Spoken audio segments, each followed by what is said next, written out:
Hello Internet, my name is Taliesin. And I'm Evitel. And welcome to a WoW podcast. Obviously, episode number... 80. 80. Episode 80. I was thinking, right, Yeah. of maybe doing something really, really special for our 80th episode. Oh. I was trying to think of like little games we could play, little kind of catch-ups we could have, little reminders we could have. But there's no need, because actually the most special thing ever has happened this week. Just for us. The best, juiciest scandal, the most brilliant soap opera shit you've ever seen in the history of the world. Glorious nugget. The biggest, veiniest, Oh.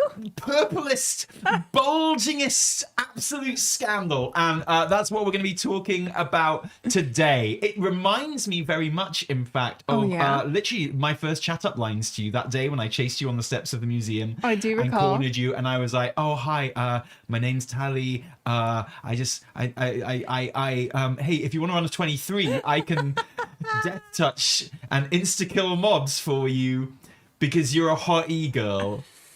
That's basically what's going on, right? So, Evie, I understand that you have been researching this. I understand that you know all of the... Because this is your shit, right? I've dug to the bottom of this gruel, this online just bleh. I've gotten to the bottom of it.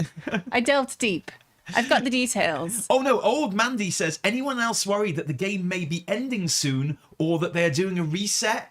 Mandy, don't worry. The reset happens every week, You just Tuesday missed or it. Wednesday, depending on your region. Like, I get it. NA, sometimes it can be down for a very long time. That can be quite confusing, but it always comes back. Oh. Don't you worry, friend.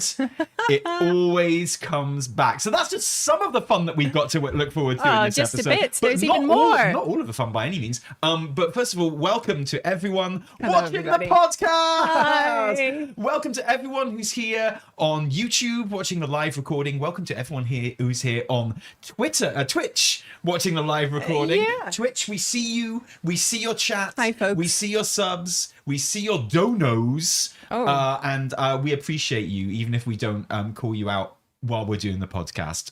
You're the best. Thank you very much. But what if they don't want us to talk about any of that stuff, though? No, if they don't. If you want us to talk about Christopher Nolan's Odyssey instead. I already have been doing that on Twitter, don't worry. Oh, it's my favorite. I love it when Twitter becomes a bunch of like classicists. I love it when Twitter rushes to the defense of Elon Musk. Oh, it's my favorite thing. It's People so will funny. say any old shit to run to the defense of Elon Musk. People don't know what they're talking about. Oh god, it's been so much fun. I've enjoyed it so much. Oh yeah, it's been great, hasn't it? And then there are some other things that happened earlier this week which also sparked the flame of delightful discussion. But no, if you don't want to hear about that, or if there's anything in particular you do, I mean, to be honest, if you don't want to hear about that tough shit, because we're talking about, we're gonna talk about that. Talk about other stuff besides. In addition, if you want to see my cute trousers again, I posted a story on Instagram. I'm sorry. What? I got like I just literally a picture of me wearing these trousers, and everyone was like, "Holy shit, great trousers!" I was like, "Thank That's you." all it takes. Were any of those DMs from GMs? They were DMs. I don't know if they're GMs. DMs though. from GMs. Although like, whoa! I would death touch those pants. I would insta kill those pants. Yeah. You've insta-killed me with those trousers. And if they say trousers, they're not a GM because GMs are in the US of A. You're right. That's the dead giveaway. Okay? Exactly. That's how you know it's a fake. But someone did point out correctly that I accidentally included my feet in the picture, and they're like, "Were you wondering why you got so many DMs?" I was like, oh, were you wearing your toe rings? Oh yeah. Anyway, for the love of God, tell people. I'm sorry. If you want to hear about something else, if you have any questions, you have any comments, anything you'd like us to address, anything you'd just like to share, to be read out loud in our dulcet tones, you can drop us a super chat on YouTube, and we will get to those towards the end of today's podcast and go through each and every single one of them just for you. Yeah. And you can laugh, but Evie's feet are literally our backup plan for when WoW does I have to say, I had a look back at the photo, and they look really cute. They're, like, I don't think I've ever had that thought about my own feet before, but I'm like, Oh, they're so tiny. My worst nightmare. Your feet are the small. Like sometimes your shoes be next to Annie's shoes, and I actually dinky. can't tell the difference. I have very small feet. But like the idea of my access to your feet being paywalled is literally my worst nightmare. Please, let's not do that. I need as your partner, I need constant access to your feet without paywall. Okay, this is very important to me. But yeah, that is our backup plan. So please drop some super chats so we don't have to do that. Yeah, and, exactly. You know, if it's a really big super chat, maybe we can combine the two. Who knows? Yeah, maybe we can get tickets to go see the Odyssey. Speaking of tickets, we got our BlizzCon tickets through. We did. So we are officially going.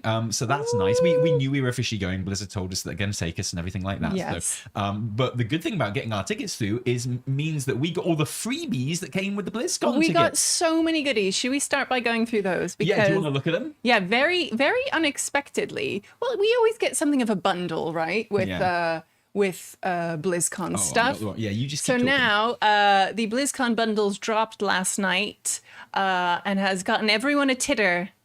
What? Because these are a little bit different from how they usually are. Now there are loads of bundles now. They're calling them BlizzCon Bundles. Right. And you can get them obviously for whatever IP you love and enjoy, because lest we forget. Yeah. There's going to be a new StarCraft game, right? People still play Hearthstone. All these things are still out there. So they dropped these bundles. The one that is particularly interesting to us, of course, is the World of Warcraft bundle, which you can buy.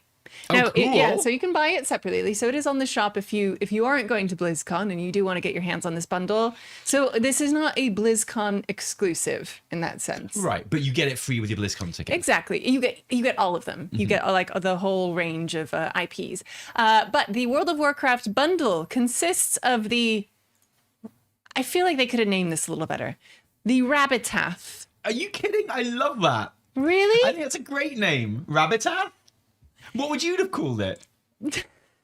I feel like that would literally be the first thing that I came up with when I was brainstorming what to call this mount. Congratulations, you've worked out their thought process. Okay, maybe. But, that being said, it's pretty cute. This is a void rabbit bunny thing called Rabbitath. It has a really, really cute mount special, which doesn't even fit on my screen because it's so big. Oh, I didn't notice the splashy stuff in game. That's good. Yeah. When you summon it, it comes out of a portal.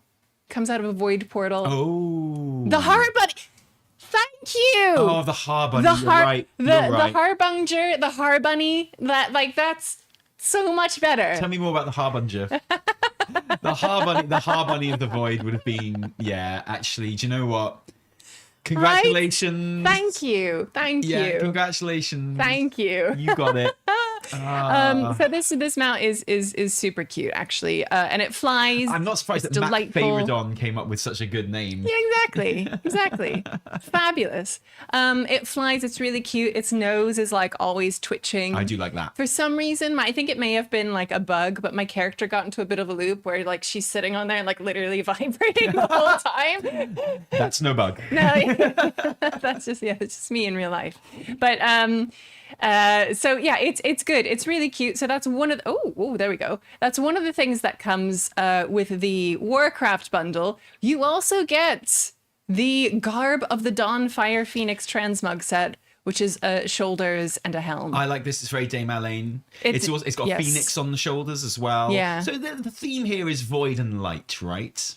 Yes. You know? Got a little hint of void on there everywhere. Yeah, what with the Har Bunny and now this. It'll always be the Har Bunny to me. The Har Bunny is so much better. Yeah, totally. So you also get that.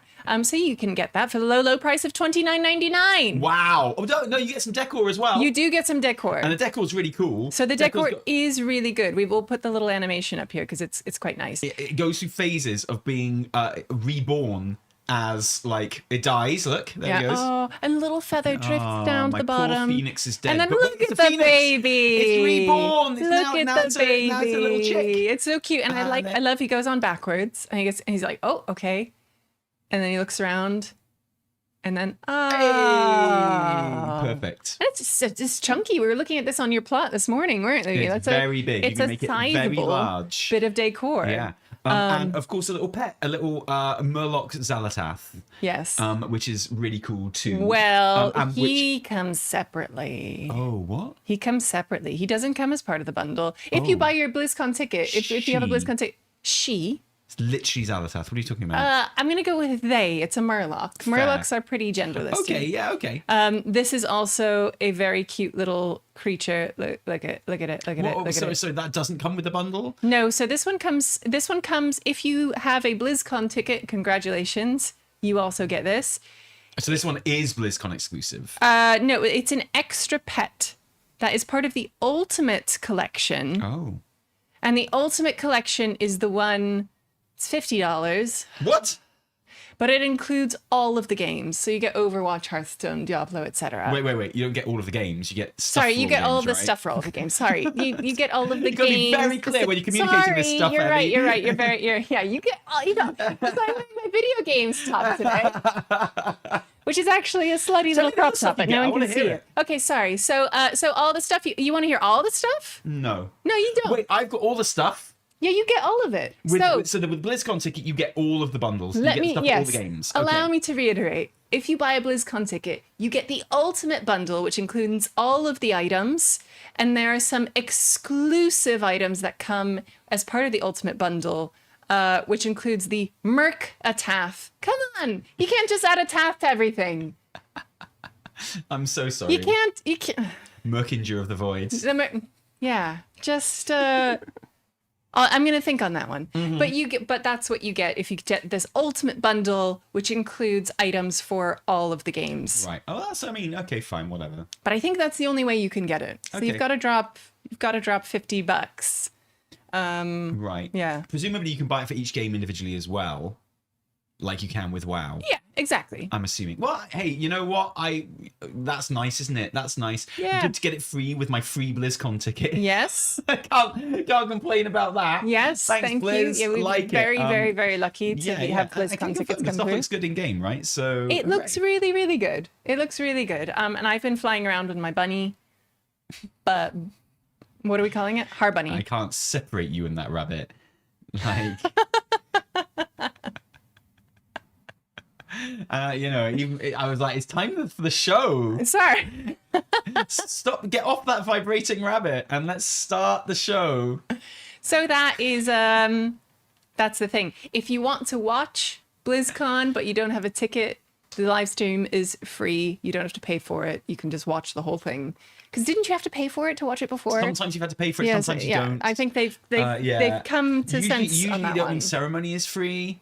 Yes. Because they want everyone to see like the announcements, and then the panels aren't, but there basically weren't any panels last time. time. There were no panels. Oh, I pray for panels. Like, please, God, bring back the voice acting panels.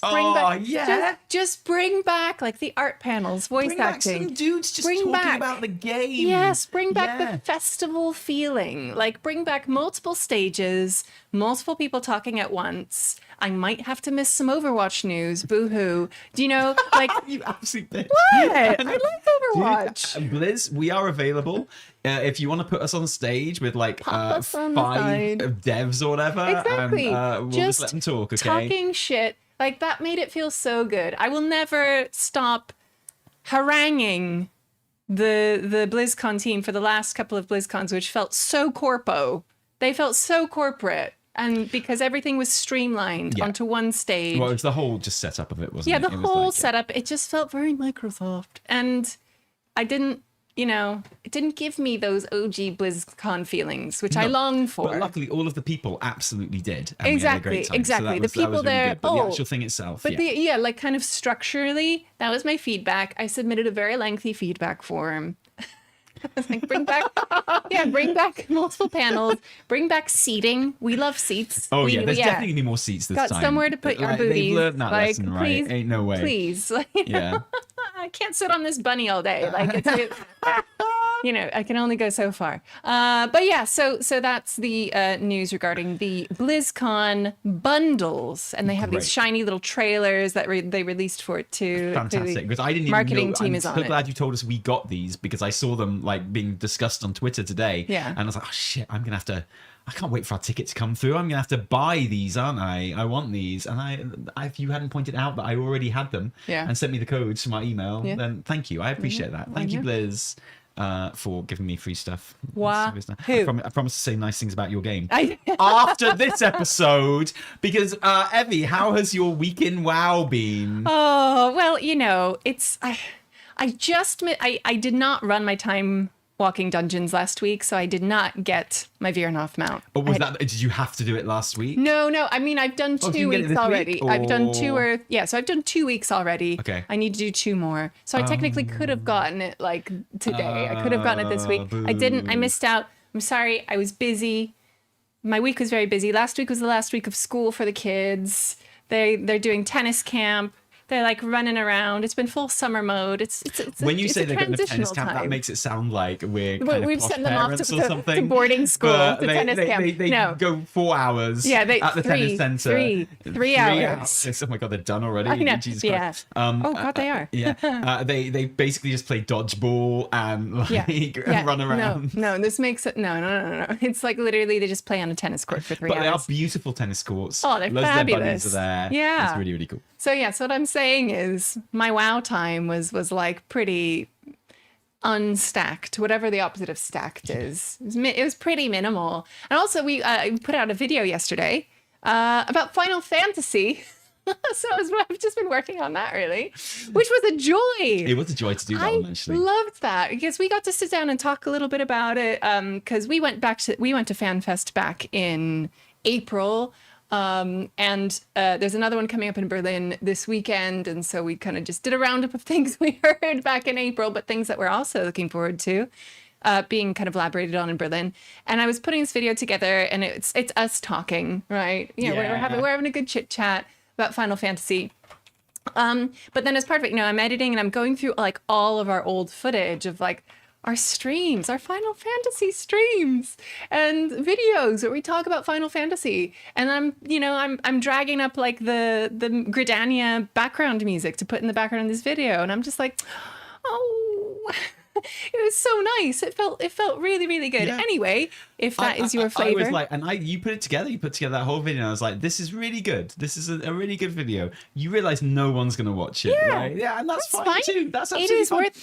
It has been worth it for like the 10 people who have commented and been like, you guys literally got me playing Final Fantasy. Oh, no. Me that. Yeah. It's like, you guys put out some videos and I started playing Final Fantasy and then you stopped for 4 years. Well, we stopped covering it. Yeah, we stopped. We stopped covering it because WoW got good again. What can I say? Yeah, but I'm really looking forward to it. Now, I am going to get it together and play Dawn Trail, which I'm not looking forward to necessarily, because it was like Dawn Trail just never particularly appealed to me. No, was like nothing that anyone was saying about it after it came out or anything like that. It was like it just never particularly. And WoW was in a really good place. Oh my god! I will get it, and I'll power through Dawn Trail before Evercold comes out because Evercold looks so cool. I'm really, really up for it. But anyway, sorry, back to our WoW podcast. Yeah, sorry. But so that's kind of what my week has consisted of. And apart from just a little bit dipping in and out, it's been mostly kind of watching the sidelines. I saw you doing some Val. Did you complete the Val storyline God, today? no, I'm so behind on Val. Oh, you wouldn't complete it today, would you? No. It's like week 3. So Nagtal is going to complete next week, I believe. WoW had speculating that there's gonna be a whole new like Draenei zone coming that's being sort of no, that's just the headline. You didn't read the article. You didn't read the article. No, I didn't need to read the article because I've done the quests. That's how headlines work. I know there's no like Draenei like zone. No, but it's cool. It's cool, and I need to do that because I'm behind on the Nighttel and Val quest line, so I need to catch up on those and just like play through them because the Draenei stuff is really the Draenei stuff in the Nagtal quest line is really good. I haven't done the Val stuff yet, but I have quite enjoyed the whole Val arc of like you kill the boss in the first week and then some other effing dudes appear. And they're like, that last guy was an idiot. Let's do this properly. And I just think that was just kind of fun to me. I kind of like it. And I like Val.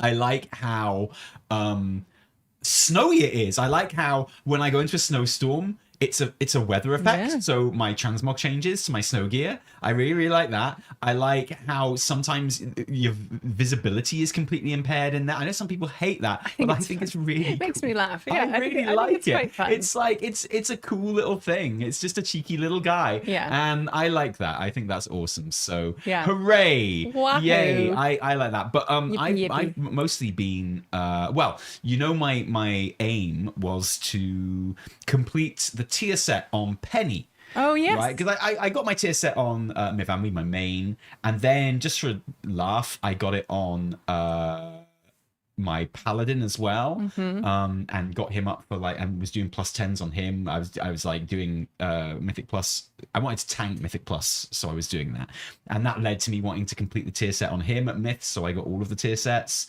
and then I was like, oh, you know, actually the easiest way of doing this is just getting heroic stuff from ritual sites, and then using all the heroic crests you get from ritual sites to like level it all up to max, and then you get the myth sets, right? So you could do that on any character. You don't have to be running Mythic Plus. It's fantastic. So I thought, well, Penny is my other child, and Irene the Paladin being my first.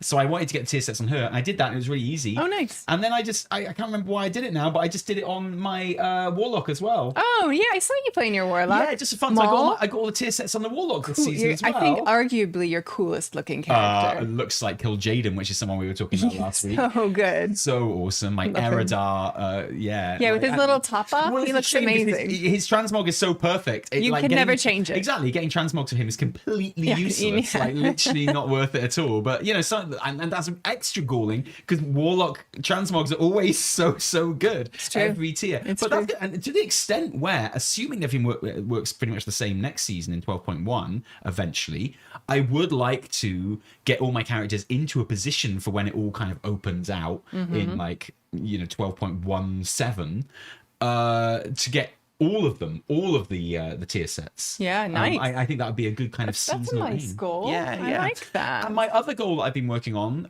which is the Can I Solo Him for 12.1. Oh, yeah.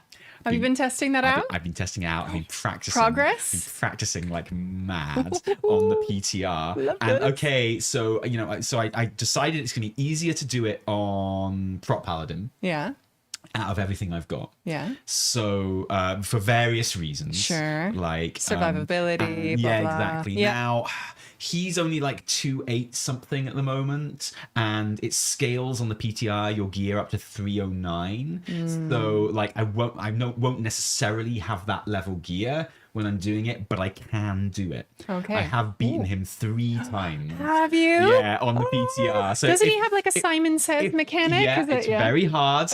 One of the reasons I'm going for Prop Paladin is so that I can pop some cooldowns and maybe survive a couple of things going wrong. Yeah. So if they don't change anything about it, which seems unlikely, they probably will. But if they don't change anything about that fight, if they don't change any of the tuning, if they don't completely dick Prop Paladin, my aim is to go in week 1 of season 2 and get that, because you don't have to be in the top whatever, you just have to do it in the first week. Okay. That's how you get the achievement. Yeah, that's That's awesome. That is much better than what 8 hours it took last time for the Hall of Fame to close. Yeah, exactly. That's exciting. And I could have got it last season. That's the thing that's really galled me. If I'd just gone in, because I one-shot it. Yeah. If I'd just gone in, I'd have got it. So I like that it's a first week thing now. I think that's really cool. Gives you a bit of time to get some gear.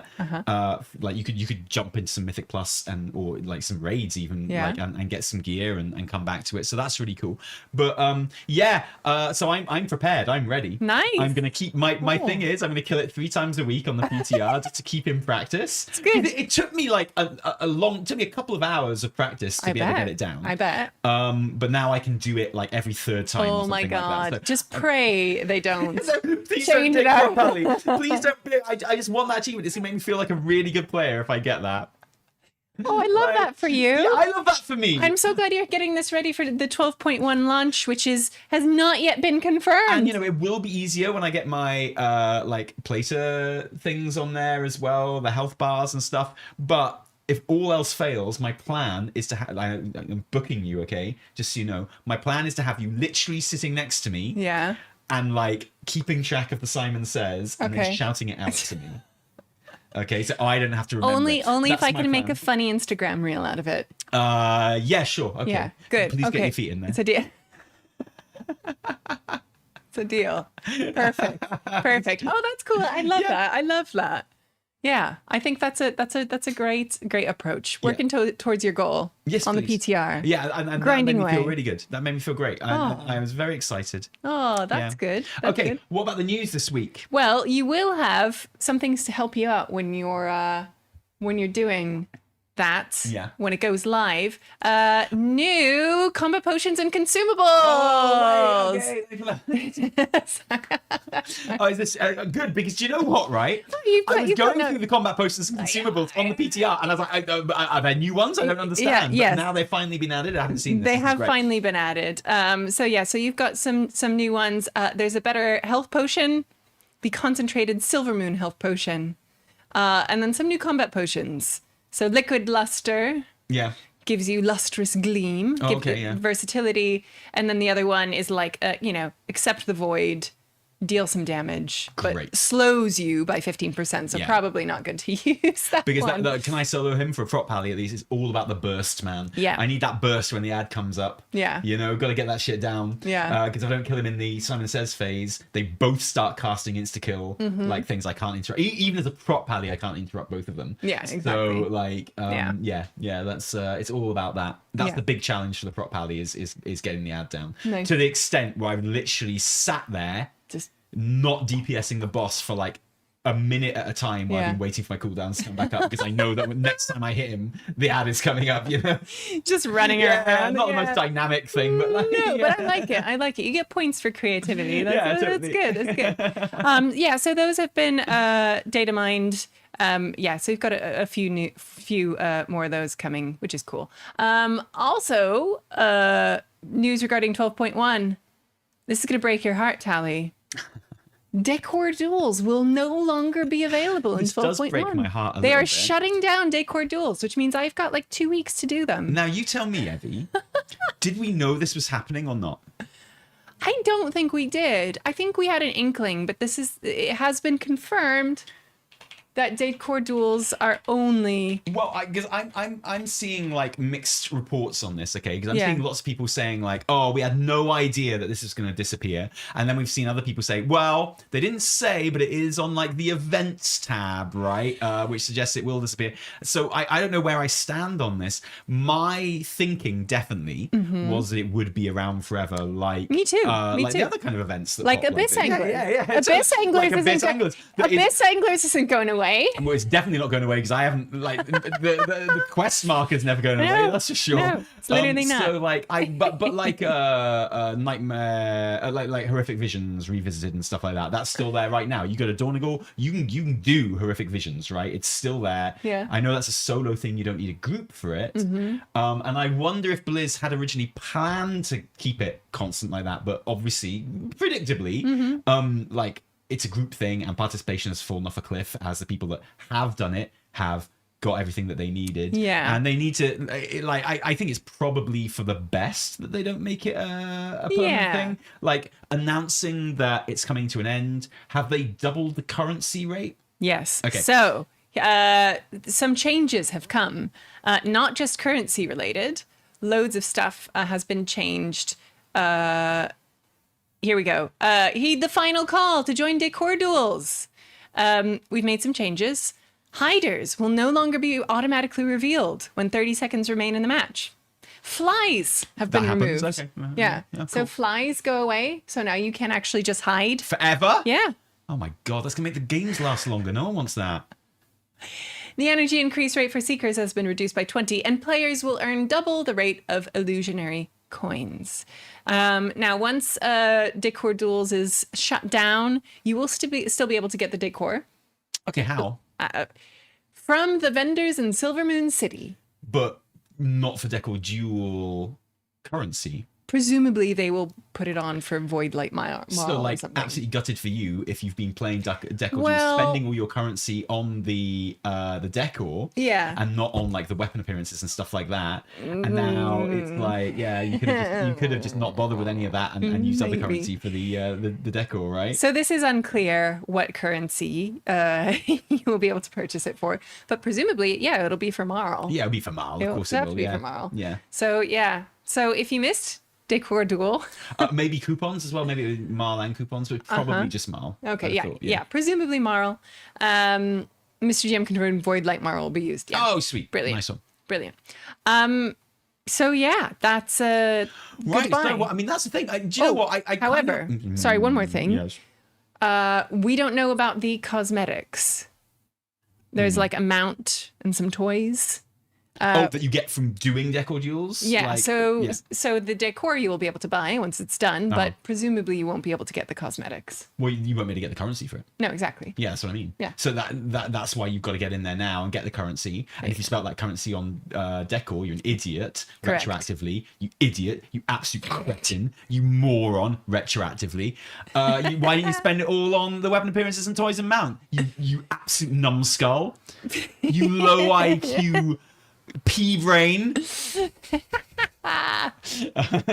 That was a very Homeric epithet there. Yeah, thank you. Cheers. Yeah. So I will go into Decor Duels and I'll do it. Do you want to queue with me? Hell yeah. Yeah, well, we'll do some Decor Duels. I won't have anyone play. Well, no one else will be playing it. Yeah, so exactly. It'll be fun. It might increase our rate of getting in if we queue together, right? And Yeah. we'll go in, we'll bop it, we'll win trade, and we'll no, we won't, Blizz. We won't.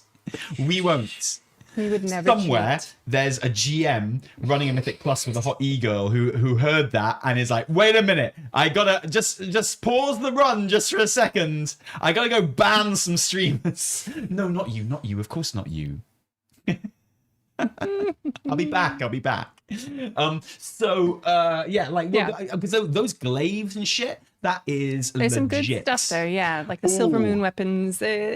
They're good. Yeah, and so I'm sure like lots of people have been like pushed into Decor Duels now to go and do this. So a really good time to do it. Yeah. Be a lot of people who haven't played Decor Duels before, so they have no effing idea what they're doing. No. Like me. Like it's gonna me. feel great. It's gonna be perfect. fun. Yeah, so it's kind of I actually revitalizing the whether experience. or not Blizz had intended Decor Duels to always been permanent or not, I'm kind of glad they've changed their mind at this stage. I'm kind of glad they're doing it this way. Mm-hmm. Yeah. Yeah. I guess you agree. I do agree. Okay. That's why yeah. Mm-hmm. Oh, yeah. Sorry. Yeah, nodding doesn't work on a podcast, though. That's Yes, the thing. correct. Yeah. Sorry. No, you're right. Actually, I know your body language. Our daughter Penny, she does this thing where she'll be like, "Mummy, can I do this?" And I'll go, "Mm-hmm." You know, if I'm doing things, whatever. If I'm like, do you want to acknowledge her quickly, I'll just go, "Mm-hmm," and I'll nod. And she literally goes, "Is that a yes?" Every time, and like she must get it from school or from other grown-ups. She's so funny. She's just like, it because like, is that a yes? that's what I always. I've been married to you for 8 years. I've known you for 14 years now, and like, I know that a doesn't always mean yes, and I feel like okay, I get that it's a yes, but is that you're going to be angry at me if I take it as a yes, or is it going to be like it's like what kind of yes is that? That's fair. Yeah, seeking am I on? Is clarification. that you're on safe ground yet, or is that just you fucking try it? Yes. Like I Yes. technically said yes, but not really yes, right? So actually, Yeah. I just find that I'm with Penny on that one. Sorry. You're right. Yes, I agree. It is good. Thank you. In agreement. Nodding in agreement, vocally and visually. Yes. Yeah. Moving on to the other news. We have a bunch of housing news. Yes, for I love housing news. 12.1. Tell me the housing news. Lay it on me. Yeah, gonna straight And then from write it down in a script that we can use in the weekly reset. correct. That's because it's kind of practice, but straight from the source, direct. Jesse has tweeted, ladies and gentlemen. Like we need a Jesse alarm, basically, don't we? It's like You don't have one? Got it right on my phone. Yes, we have now had confirmation for the newest 12.1 PCR build. This is huge news. This is the best news of any news. Yeah, Only your because it storage suddenly limits. actually pertains to me, because like suddenly I didn't care when people talked about their storage limit. I was like, shut up, idiots. Yeah, I was like, yeah. Shut up, morons. Oh, yeah. This isn't a problem. Do you know why? Yeah. Because it hasn't affected me. But in recent weeks, it has started affecting me. So just in time, they've sorted this out. Your decor limit, your storage decor limit, is now over 9,000. It's 10,000 in fact. What was it before? It was 7,500, I think. This is big news. This is huge. This is an additional this is a big number, an additional 2,500 decor. Perfect. So you just buy all of those. You know what this is for? This is all the Legos that are coming in 12.1. This is for the Legos and all the pet beds, which now you can Oh, have 100 of. Another direct quotation here. Murlocs wandering around your house, getting born out of their void eggs. 100 pets. Before the limit was 10 pet beds. Now here's the thing. When I say pets, that means pet beds. You need to put the beds in there somewhere. And presumably you'll be able to like clip them, keep them like under the floor, hide them, but you will now have the ability to have 100 pets in your house. I haven't actually tried this. I haven't scienced this. Okay. But is there like pathing completely random? Or if I put like 100 pet beds all like a millimeter away from each other, would they all spawn like 100 Xal'atath Murlocs all a millimeter away from each other? Like and would they then all walk in the same direction, like a kind of a procession, like a snake, like a good question, like a big. Like a void, like an Ula'tek blob, yeah, thing, yeah, like a human centipede. You didn't have to say it, but you know, yeah, we all saw the image. But it, yes, I think it's a really good question. Actually, I presume they would have some like various pathing options. Like there has to be randomness. Yeah, to them. I guess it's got to be randomized. It has to be randomized. Otherwise, it would look weird. Like everything would pop out and go at the same time and. So yeah, do the thing that I just described, and do that exactly. Yes, do this. So yeah, that's some fresh player housing news. Amazing, which is very, very exciting. Love it. Yeah, and that's kind of like a few other things came out this week. There was some datamined text. Let's leave that into the end. I'm writing a big thing about that for the weekly reset right now. I've just about finished that. So we're going to be talking about that Ankle Jane in the weekly reset. Yeah. Ankle Jane is slightly old news, but it links in with this stuff Still really, good. really well. Still good. Obviously, we're going to talk about the GM thing in the weekly reset as well. But I actually purposely have not been keeping up with the GM thing because I saw the GM thing pop up. I saw socials go absolutely haywire on it, and I was like, I am missing out on a very, very good meme here, but I will be strong. I am arguing with this guy about the Odyssey on Twitter. I need to focus on that. And also, this shit is like so up Evertel's street. I mean, I know that she can look into this and she can tell this story and do it justice. So are we ready? We are ready. Is this what we're gonna do? Are you ready? Yeah. So Evertel, I sincerely, genuinely don't know what happened here or the details of it. So I am relying on you to tell me, and indeed all of us here in the podcast audience, what on earth are people talking about? What happened? What am I supposed to be angry about? And who is to blame? If you have been online in the past 2 days, 24 hours more like really, you may have seen discussion around a certain plus 23 Nexus Point Xenas, which was, oh God, you made my face big, which was... No, you made your face big. I just put it on screen.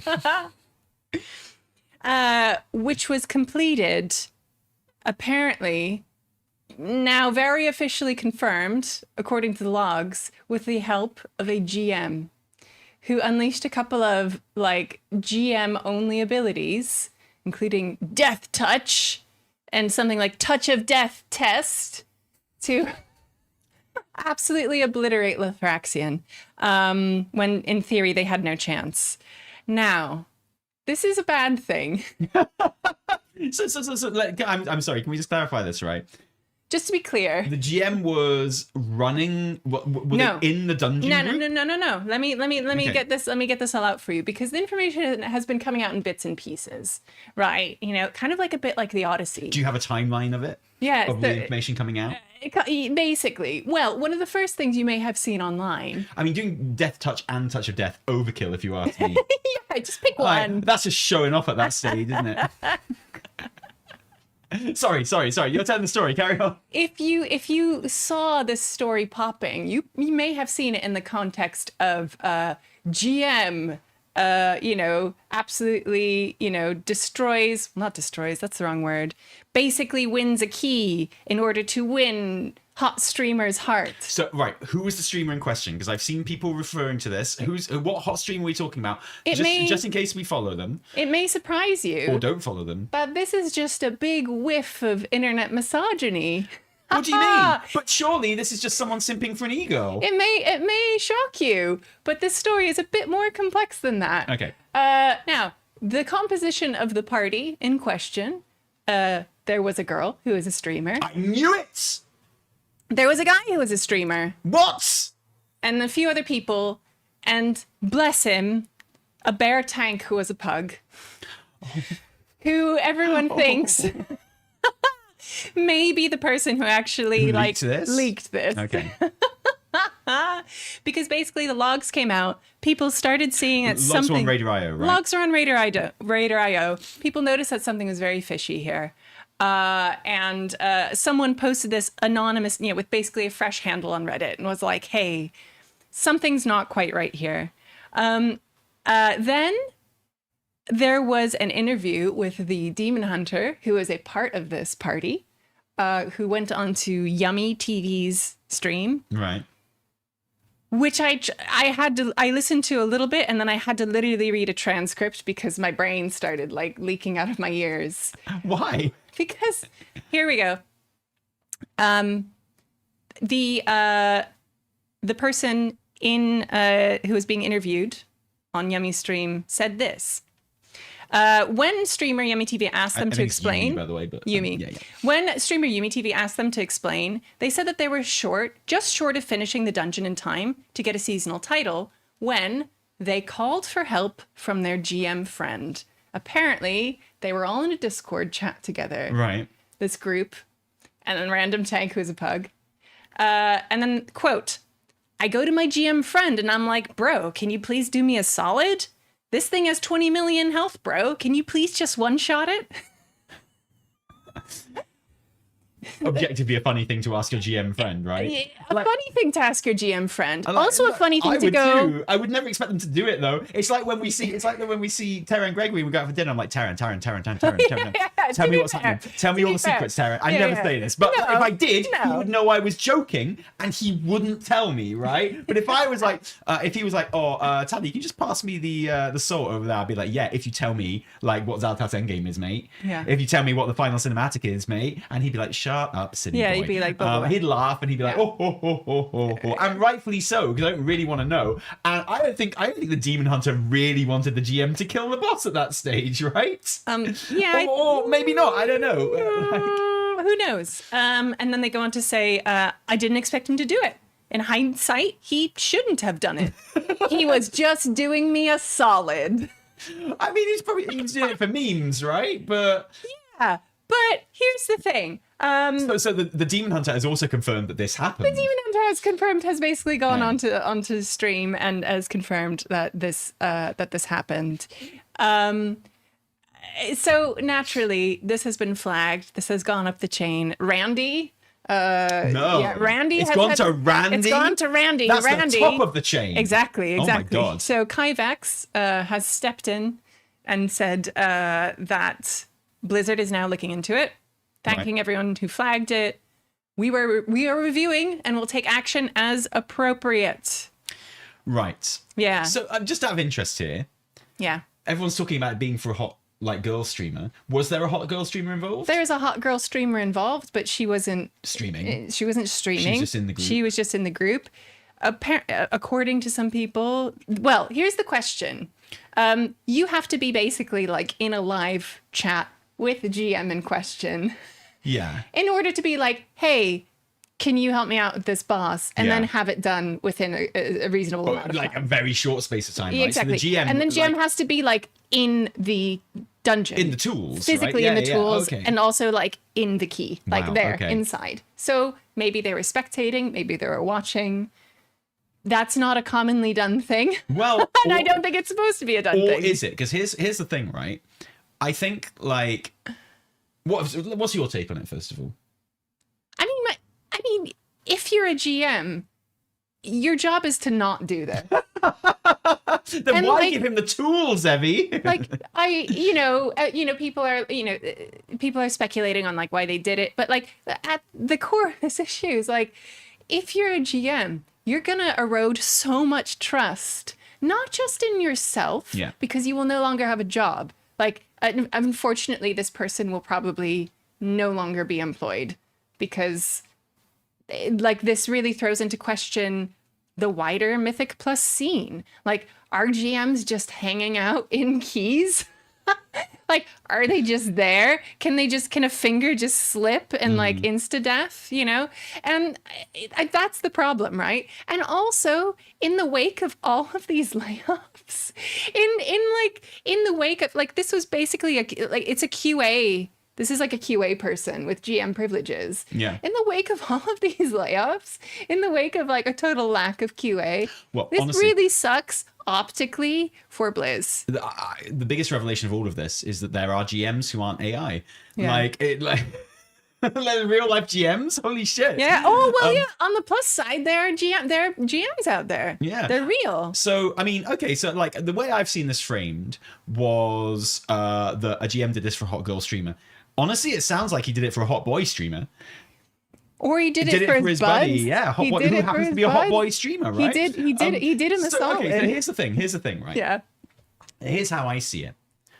This is an objectively funny thing to happen. It is like, hilarious. It's ridiculous. It's really funny. But the problem is when you do something like that in game, yeah, it's funny for the people who are there. It's funny for us who hear afterwards. But, you know, there's no way of rolling it back. So, like, in a competitive environment where people are competing, people are, you know, desperately trying to get this title, which is really fucking hard to get, you know, that's obviously a massive deal. If it was possible for the GM to have done that, you know, and being like, haha, now I'm going to press the button that invalidates this run as far as like title is concerned, because you obviously weren't going to time it. So I killed the boss. We did a meme. We all had fun together. But now I just need to like scrub this from the record. I don't think anyone would mind, but I don't think the GMs have that tool, do they? They don't have the power to do that. Like that run does count for title for all the people involved.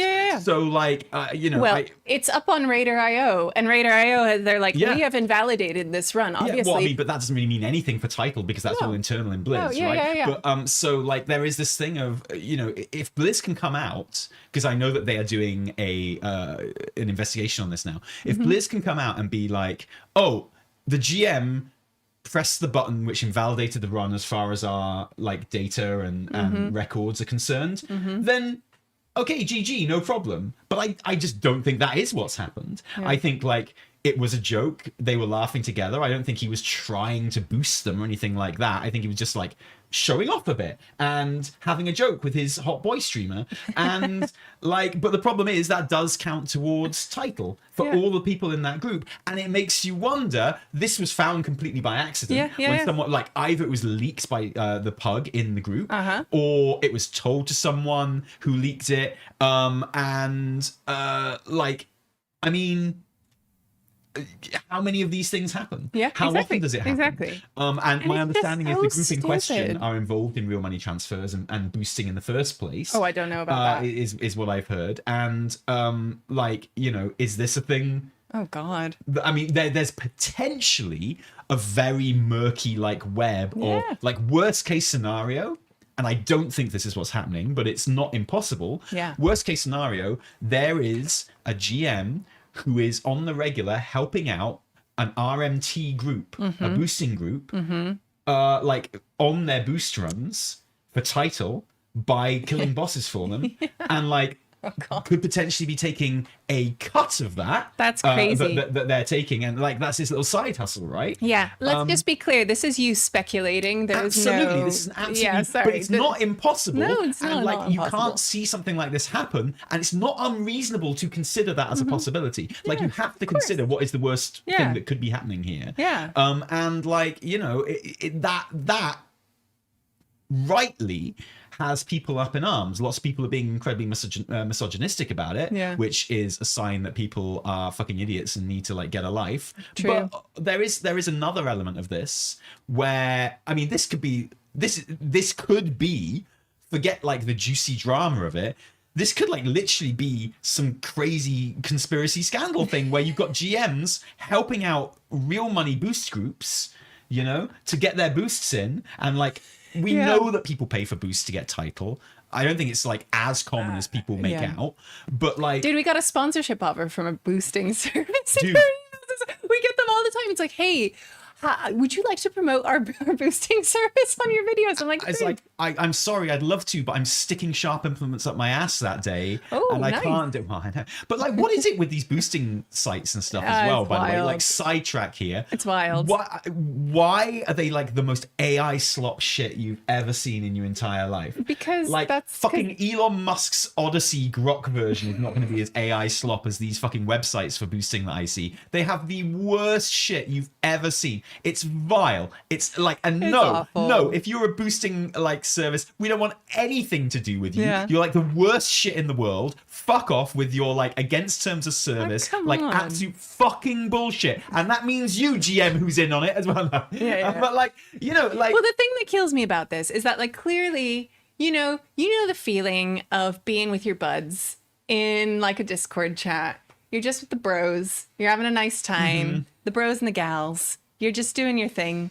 And, you know, if someone in their friend group was a GM, like they found tweets from the GM that were like, yo, you know, like floating, like the screenshots of them like floating around Stormwind and stuff, and being like, I have the power now. And everyone's like, yeah. No, this GM is so getting fired. I know. I'm so sorry. I know. I will never, ever be like, happy about someone getting fired over a video game, right? But I mean, I feel like they're getting fired. Yeah, I think they might. I think, and you know, and you understand that feeling of like, you just want to show off for your buds, right? Like you want to be the guy who goes into the scary house and makes all the girls laugh. Like, do you know what I mean? Like this. You want to be the guy. You want to be Matthew McConaughey from Dazed and Confused. Yeah. You're like 10 years older than all the other school kids. You're in the party smoking weed. You're like, and you're like, wait. Like, I just want to have a good time. So exactly. So you know, like that impulse, you know, as a human being, that makes sense. But sucks so bad. It is just to actually go through with it is very bad, and then to get caught. I mean, I don't know what they expect. Like they messed up. Back in the day, if you had a GM friend, they'd take you to GM Island and show you around, right? Another thing that Elon Musk is begging for. Elon Musk pays boosting services to play the game for him and get him like titles and stuff. Of course. And like I seem to remember he was begging for an invite to GM Island. He was like sending emails going, get me on GM Island for Christmas. I think it was GM Island anyway. And he was like, get me on GM Island, get me there now. Begging. I don't know if the GM ever took him, but couldn't get enough of it. The idea was so exciting to him. Probably because he had all these boosting friends, right? Oh, who knows? But yeah, that is purely speculation. What we do know is that the logs exist, the communications, the public communications between the GM and kind of a group of people exist. The interview on Yumi TV exists. That's the stuff we have to go on. I don't think there is much speculation going on here. So the speculation is that this is like some organized thing. Like that's the worst case scenario. That's basically headcanon, but it's not impossible, which is why it needs to be investigated, right? And like we need Blizz to come back after this investigation and be like, this is a one-time thing. We've looked into this guy's logs. And like best case scenario, Blizz are like, and he pressed the button, he used the tool which invalidated that run, like where title is confirmed. Okay, so like no one in that run got credit for that run. Like that's what we need Blizz to come back and say. We need Blizz to come back and say like, GMs have this power, they have the tools to invalidate a run, and that's what this particular GM did, like instantly. Like he killed the boss for them, then he invalidated the run on our systems. So okay, we're not like super pleased that he just jumped in and did a joke with them, like, but no harm was done, sort of thing. That's the best case scenario that Blizzard can come out and do. Do you think that's going to happen? No, that's not going to happen. Exactly. That's not going to happen because they shouldn't have that tool in the first place That shouldn't be like, you cannot. Well, no, they have to have those tools. Those are GM tools. No, I know, but like, you cannot just be like, oh, this key is scuffed, I'm going to invalidate it, right? Like, that's not allowed. Well, but literally... but you wouldn't have to invalidate a key that was scuffed. Yeah. Like the reason they might have that power and they might have that tool is because they've realized that there was cheating going on the key or whatever. So they can invalidate it. Like, it makes sense that GMs would have that tool. Yeah. And if this guy used it after killing the boss, like because there was cheating, right? Then that's okay. And it was just a joke. Like, oops, I cheated. Yeah, it doesn't have great optics. It doesn't have great vibes. But like at the end of the day, and like everyone is within their rights to completely make fun of this GM because it's a little bit cringe. But okay, fine. No harm was done, but I don't think it's going to turn out that no harm was done. I think it's going to turn out that run did count for the records and for title for the players involved. And I don't know, that's gonna really rub people up the wrong way, and rightfully so. Of course. And then it's like, well, if that run wasn't invalidated, why wasn't invalidated? And like, why is it taking an investigation into this? And then like, you legitimately, and I'm not suggesting this is happening, but you would be being irresponsible if you didn't investigate the possibility that this particular GM, who I don't know who they are, by the way, and I don't want to know because I don't need to know, and it's fine. I'm like, in the same way that I don't need to know who the streamer is, the female streamer. Like, it's enough just that I know these certain characters were involved, right? But the possibility is that he's involved with real money trading groups, which would be insane, and that would be absolutely crazy. So basically everything hinges on whether the run was invalidated before it became public or not, because it kind of means nothing if it was invalidated after it became public. Fair. You know, because then you're just like covering your tracks sort of thing. But like, if it was the case, and look, you know what, this reminds me of a case when I used to play Blood Bowl online. Okay, not the cyanide version, which is out now, but I played a Java version of Blood Bowl called Fumble, FUMMBL. Yes. Online, which I think still exists, but I used to really love this. Around 2006, I first started doing this. And I really got into Fumble. I loved playing Blood Bowl online, and you know, Blood Bowl's a game where you get experience for things that happen in the game, and you improve your team and stuff like that. And like the experience you get for games and the money you get for the gold you get for games is really important. And you know, you're playing in leagues with other people, so all that stuff's really important. I used to organize leagues. I ran this thing called the Goblin Exploding Cup, where everyone had to play as goblin teams, and they had to have at least like 5 like special weapons on their team, like chainsaws and pogo sticks and things like that. It was a great cup. Everyone took part. It was fantastic. I got special privileges on Fumble for being like a great organizer and stuff like that, and I raised loads of money for the site and shit. But I wanted to test something on Fumble one day, and I got like someone I knew on Fumble to come into a game with me because I wanted to test if you got experience for a certain thing, right? Because I wasn't sure. It wasn't very clear in the rules, and the only way to test it was to do it. So we tested it, and the guy got splooshed, and you know, we were just testing something in game, and I can't even remember what the result of it was, but like one of my characters killed one of their characters and got the XP for it, and then we abandoned the game, and I just left like the team I had only created for the test, and whatever. And I got banned from Fumble for like a week. Dang. And like the GM told me, and they were like, well, because match fixing. And I was like, but I wasn't match fixing. I was just testing something. Yeah. You know, it wasn't to try and like further my team or anything. I created the team specifically for the test, and you know, I got XP for 1 kill and then abandoned the game. And I thought I was completely in the right, but then the GM correctly said, so did you delete the team where you got the free experience on then? And I was like, no,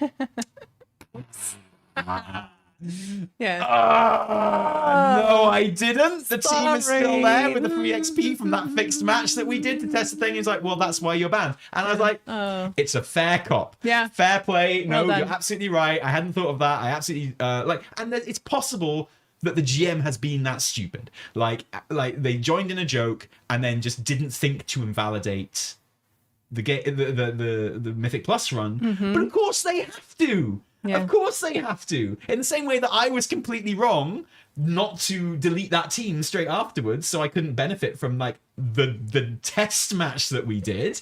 Like in the same way, you've got to invalidate that game and that Mythic Plus run. And if he didn't, yeah, there are serious questions to ask, and you have to look at the history of what else they've done. Yeah. And like I say, worst case scenario, which I don't think is the case, but you can't rule it out, is that they're involved with real money trading, which actually genuinely would be one of the biggest scandals in WoW. That would be awful. Like, some people have pointed out in the Reddit mega thread, which is a good source of information on this, that kind of employees and ex-employees have pointed out that this may have already have been under investigation. Oh, almost. Well, quite possibly. Before any of this came out. But yeah, I think it's highly likely, honestly. Everyone's talking about maybe it's the pug that kind of leaked this or whatever. I think it's highly likely it was another GM that leaked it. It's possible.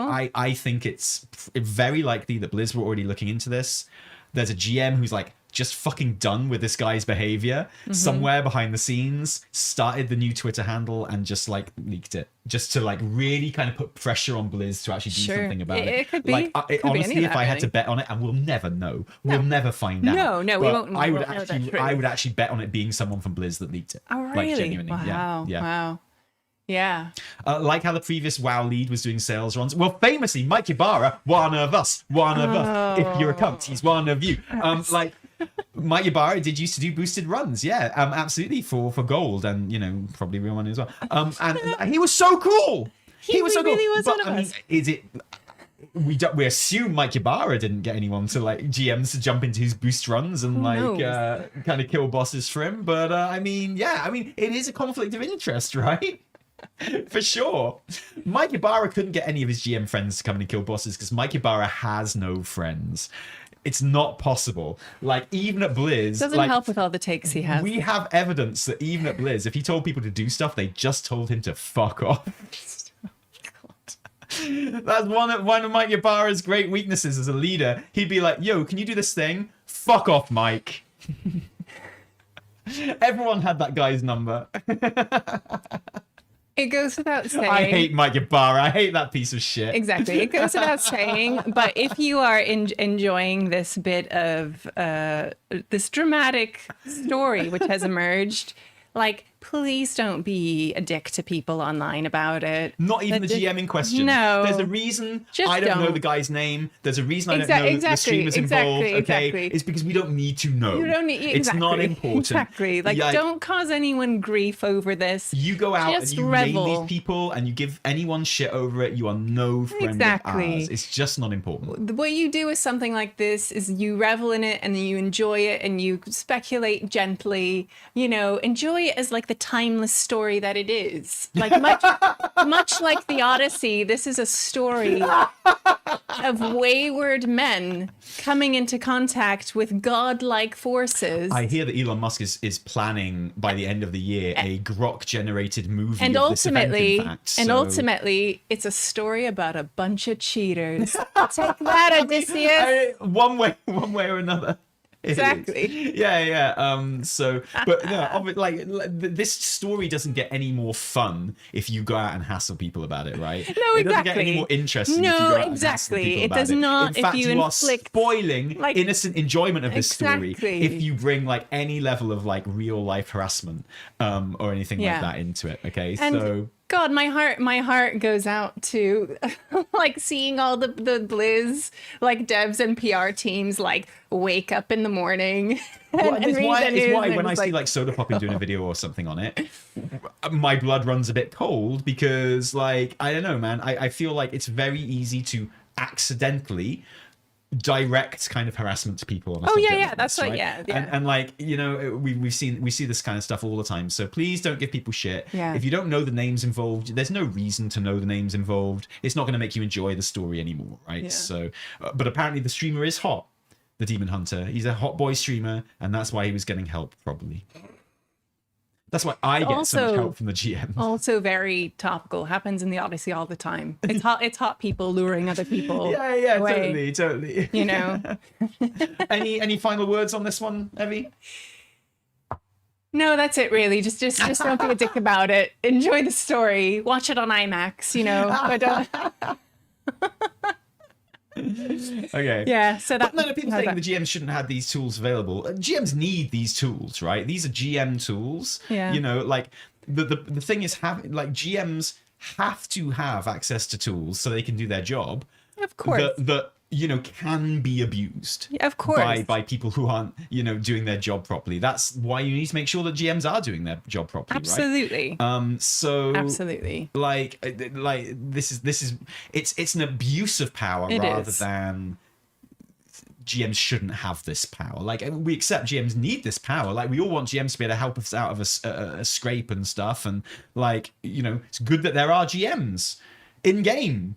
That's nice. I mean, that's the one good thing to come out of all of this. I'd love to see it. I mean, you don't see it. You don't actually see them. Yeah. I mean, have you ever encountered a GM in game? Not that I know of. Like, no. I feel like in the olden days, it's a thing that could happen, right? I think it's also a bit like being at Woodstock, right? Like, everyone says that they saw a GM just blow up Dalaran or something, right? But I don't know. Yeah, I mean, I think what will probably come out of this is there will be some kind of internal policy change. Of course, yeah, absolutely, there will be. Yeah, the GM thing makes all the gods look bad. Exactly. Yes. Yeah, Nazoth, you know what's up. You know exactly. Yeah, totally. Yeah, one god meddling in human affairs, and it's like it's fucking wild that this has happened. So brilliant that it got leaked. Thank you for whoever leaked it, whether you be a Blizzard employee or not. Thank you for leaking this and for allowing us all to be aghast at the kind of shit GMs might be able to do, and it turns out do and what they might potentially do, and like, maybe pay your fucking GMs more so they don't have to work with real money traders or as a side hustle, right? You know, like, maybe that's the answer. Maybe yeah. Do you think the streamers will get banned? No, I don't think the streamers will get banned, and honestly, I don't think it's the streamers' fault. Like, if I had a GM buddy in Discord with me, I might well have said what the Demon Hunter said, or what the Demon Hunter says like, they said. as a joke, right? Yeah. Like, assuming the Demon Hunter is telling the truth here, which again, who knows? Yeah, okay, who knows? Assuming they're not like massaging what was said to make it seem more innocent on their part. Who knows? You know, who knows, right? Who knows? They're probably not logs because Discord, right? But like, yeah, I could feasibly say to a GM if they were in my Discord, we're not going to time this key. Quick, dude, kill the boss for us. Lol. The difference is I would never have a GM in Discord with me because I don't use Discord. And like, there's clearly something potentially conflict of interest-y about that kind of relationship, right? Obviously. Yeah. So, you know, like, we don't know that it wasn't one of the streamers that leaked it in the first place. I don't know. I wouldn't ban the streamers personally, but I would obviously invalidate that run and investigate any of their other runs, and their runs in particular. Exactly. Particularly if they're real money traders. Could not be the first time, right? Yeah, because like, if it turns out, because like the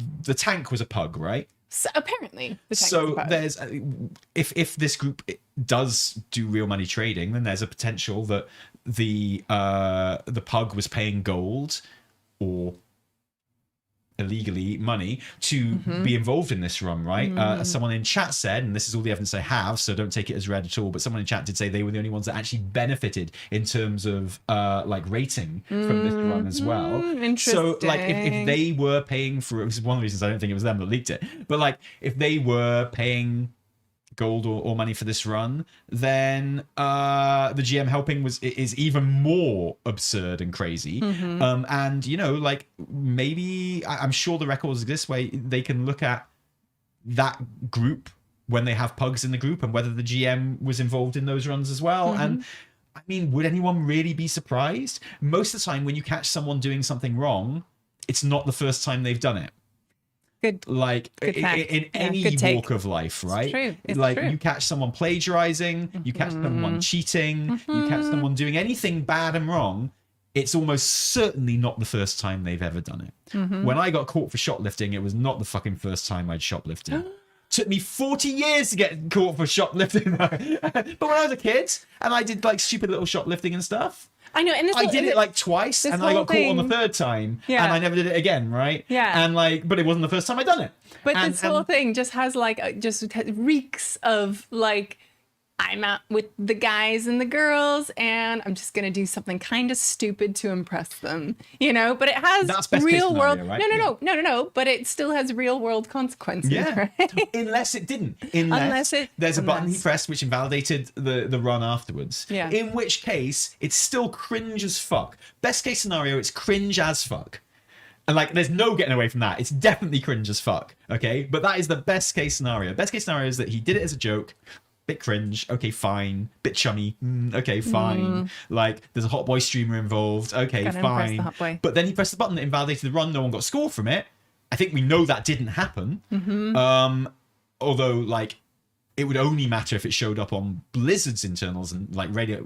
Hate to say it, but Radio IO doesn't really matter in this case, okay, because that's not what gives you title. And like, if that is what happened, then it was just a bit cringe. If that is not what happened, which I think it's almost certainly didn't, then there are serious questions to ask. At best, it's incredibly negligent. And at worst, there's something actually a bit really fucking shifty going on. Yeah. And you wouldn't be doing your job right if you didn't investigate that possibility if you were a Blizzard, right? So, absolutely. Yeah. I don't know, man. Hey, what are you gonna do, right?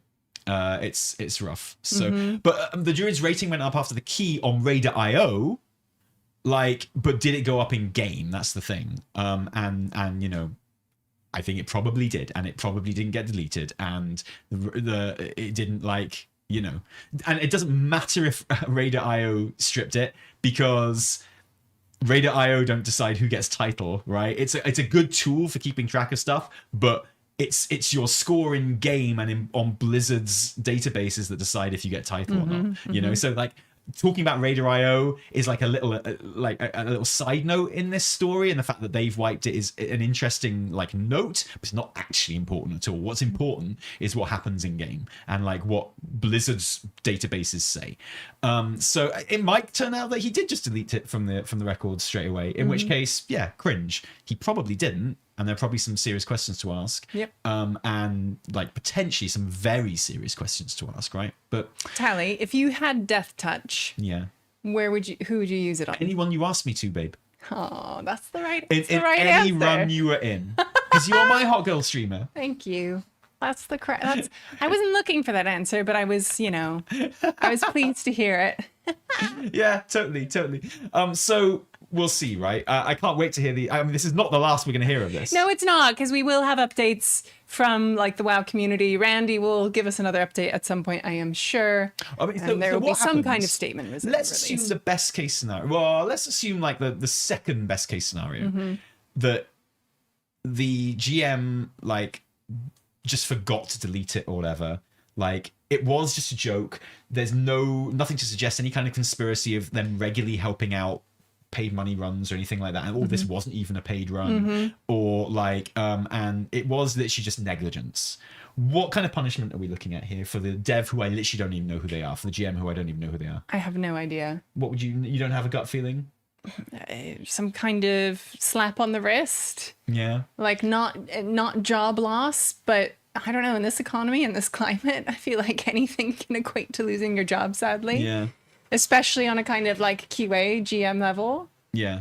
I am afraid the prognosis is not good, regardless of the intention. Well, I think at this stage, for optics, obviously, whatever punishment will face him will be worse than it would have been otherwise. Absolutely. Yeah, for 100%. Sure. And maybe rightfully so, honestly. Like, I think it's important that you can kind of maintain trust in this. Yeah. And like there's already a lot of discourse around like people paying for boosts and things like that for title and stuff. And like, it's not a good look for Blizz anyway. And it is like we say, best case, it's cringe as fuck. Yeah. And no one wants cringe as fuck stuff going on, do they? No. Well, only maybe like people who watch this channel do, to be honest. But like, yeah. There's a different flavor of cringe. Yeah, definitely. But I mean, I think this GM is toast, honestly. Sadly, like I take no pleasure in seeing anyone lose their livelihood or anything like that. No, God. And no, I wouldn't wish for them to be fired for it. I'm not advocating they be fired for it. In fact, I'm advocating the opposite. But I think with the optics being what they are, Blizz probably will, right? Yeah. Yeah, and I mean, I think it would happen anyway. You know, I know I have been in kind of a wider corporate team job more recently than you, Tally.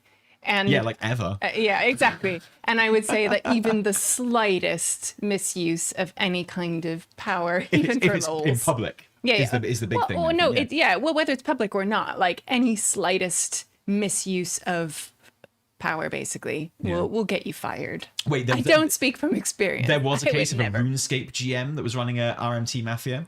Okay, when you write this up for the weekly reset, Evie, please reference that. Yeah. Please bring that up as an example. I'm ready. Like, that'd be really good. Yeah, totally.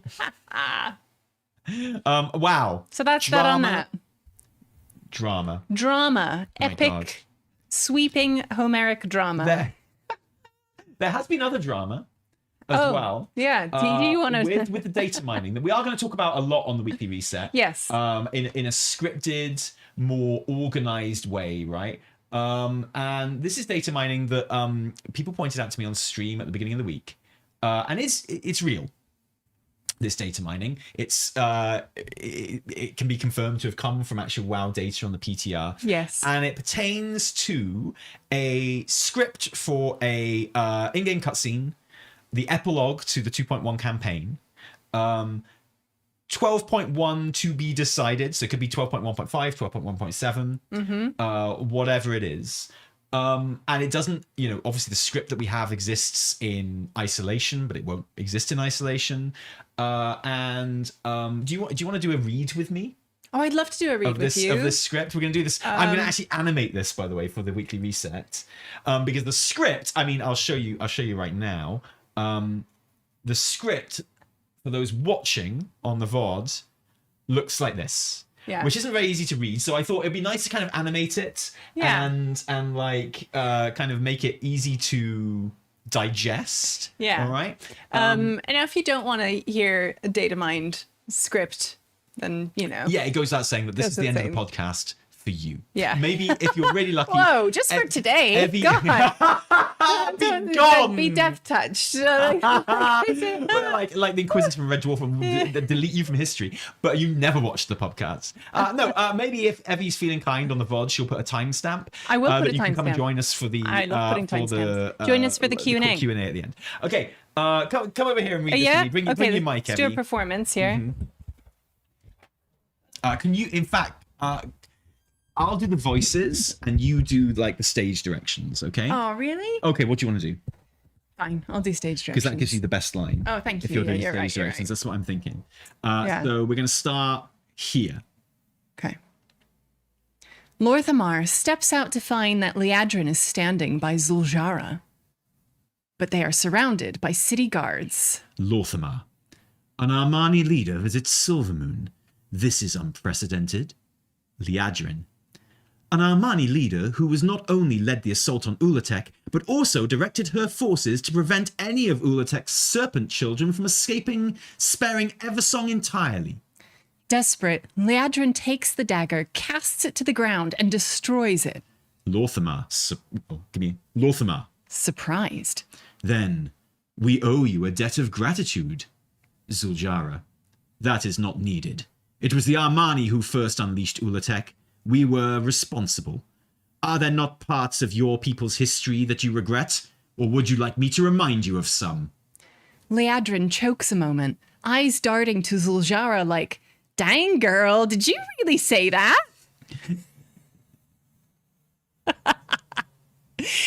The moment is rescued from its discomfort by the approach of Arator and Orwena. Arator. Lorthamar, tell them what you saw. Orwena. They've reached her. There's nothing left between her and the dark. She's changing, not extinguishing. She's fighting back. She's holding on, but she can't win. Arator. Xal'atath has reached the world soul. We have to move now. We have to find a way down there. Blast open the coreway. Anything. Liadrin. or Xal'atath will consume her? Orwena, no. Xal'atath will become her. Ooh.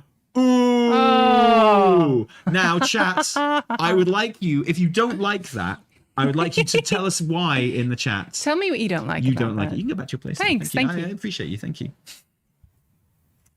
Obviously, most of the reaction I've seen has pertained to the dang girl. Dang line, girl. Right? Yeah, because like it says dang girl. Did you really say that?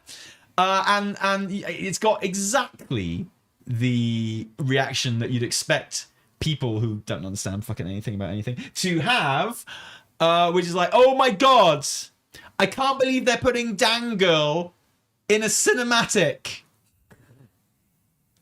Now, the dialogue itself sounds campy. I disagree. Okay, so one, this is such an early draft of this cinematic that A, they don't know what type of cinematic's going to be. Yeah, they literally don't know. In the description.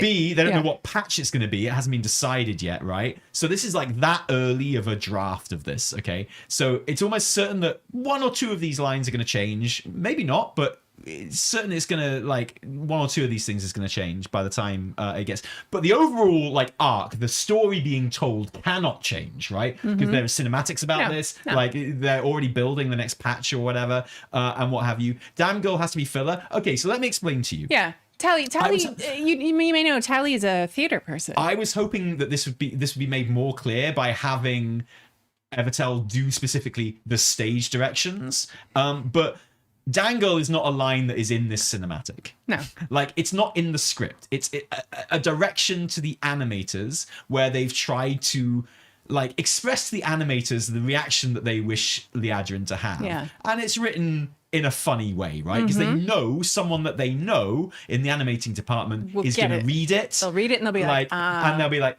not only will it convey what they're trying to communicate, but also it might even get a chuckle from the person working there. I don't know if you've ever had a job where you have to leave notes on something for one of your co-workers to read. If you work in coding or something, you definitely do. Like, there are loads of different jobs where, it's your job to add little notes to stuff. And I've done that. And I know for a fact that, yes, you leave little jokey notes to people. Always. Like, all the time, because you want your co-workers to laugh and think that you're a funny dude, and maybe fall in love with you a little bit. I don't know, okay? So and it's like, proven method. I've read scripts before, right? Like, I've read... I was writing this down earlier for the script for the Weekly Reset, right? But, I was an actor for 10, 15 years, and I had a good agent, right? And yeah, exactly. And, like, I had... the opportunity to look at loads of scripts that were either kind of in production or only meant for, reading, right? And I've seen scripts for early versions of literally like the Prince Caspian Narnia movie, Stardust, with Charlie Cox. Do you know Charlie Cox is in that? No. I've seen early... Your guy, Charlie Cox? I've seen early scripts Your of brother Order in of Arms? the Phoenix. Did you know that? Oh, wow. Like, Order of the fucking Phoenix. My friend Tasha was auditioning for it. Okay? Starter for 10, I've seen. But some of that is, like, proper fantasy shit as well, right? And I can tell you right now, all of those scripts had this shit in it. Yeah. Up the wazoo. I had a script for the first episode of... Torchwood, the Doctor Who spin-off, which was written by Russell T Davies, when Russell T Davies was at the height of his powers, could do no wrong, right? And this was a very secret project that, we had to sign NDAs before we even allowed to see a script and stuff. And my God, literally, like, every direction in that script is like, Sandra's well fucked off by that, and like, she's tamping, mate. She looks like she's gonna shit herself, and then the monster comes out and really fucks shit up. Like, that's like, I swear to God, like, the script was just full of that. There's a script that I'm not gonna tell you what it was, for a very, very serious thing, where one of the directions in that script was literally, and then, holy shit, fuck goes wild, right?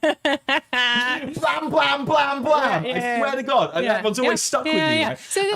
So, some people saw this and mistakenly thought that it was a line of dialogue, which, just switch on the brain switch just for a moment. That happened. But then there's the other level where people are like, oh, well, I I would never use this kind of language in a job that I take seriously. It's like, honey, come on. Yeah, seriously, dude. And the thing is, for people who have actually done stuff like this, Yeah.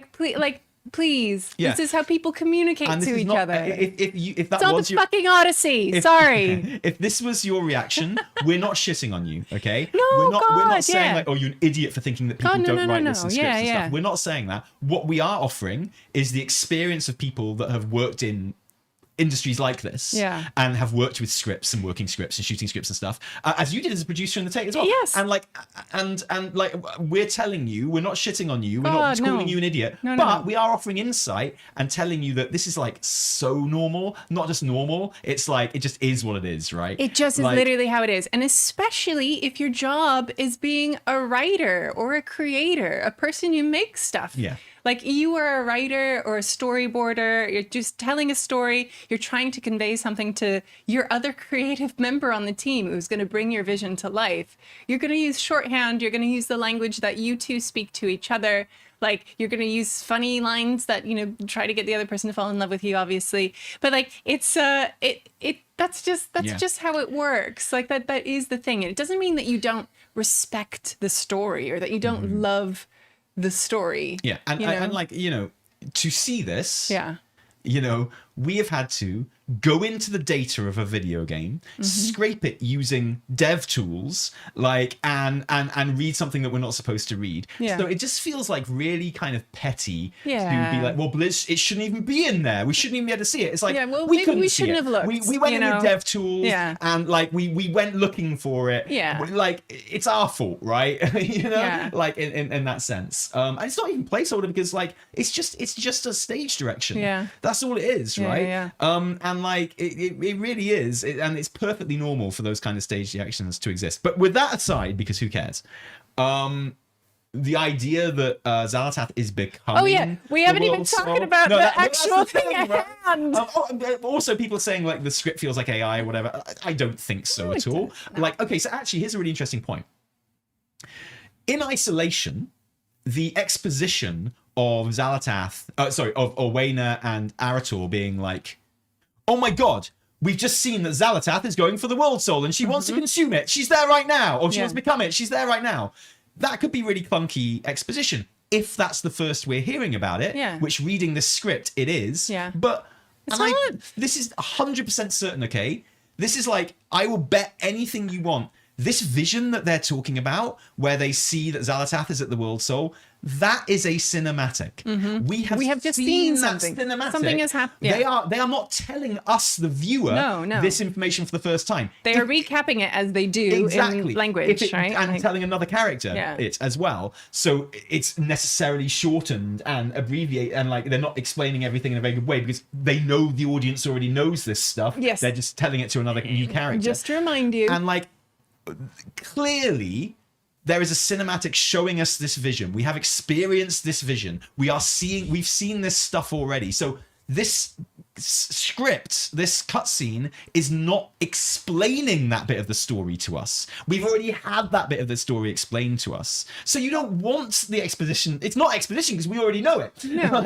So it's like... This is just a thing that happens in video games in order to remind the player of something that has already happened. You don't want them going into so much detail with Lorthamar because they'd just be telling him shit that we already know. Exactly. Right? And so like, yeah, in the context of it being a cutscene by itself, if this was the first we were learning of Xal'atath being at the Coreway or the World Soul, yeah, it would be clunky as fuck. Yeah. It's still not all that terrible, but clunky, I get it. Yeah. But it's not. The audience already knows it at this point. Guaranteed. I bet you, if anyone wants to take me up on this bet, like, if you want to bet that this cutscene here that we just looked at is the first the audience, the player, learns of this, then I will take you on that bet, and I will bet you literally anything you want.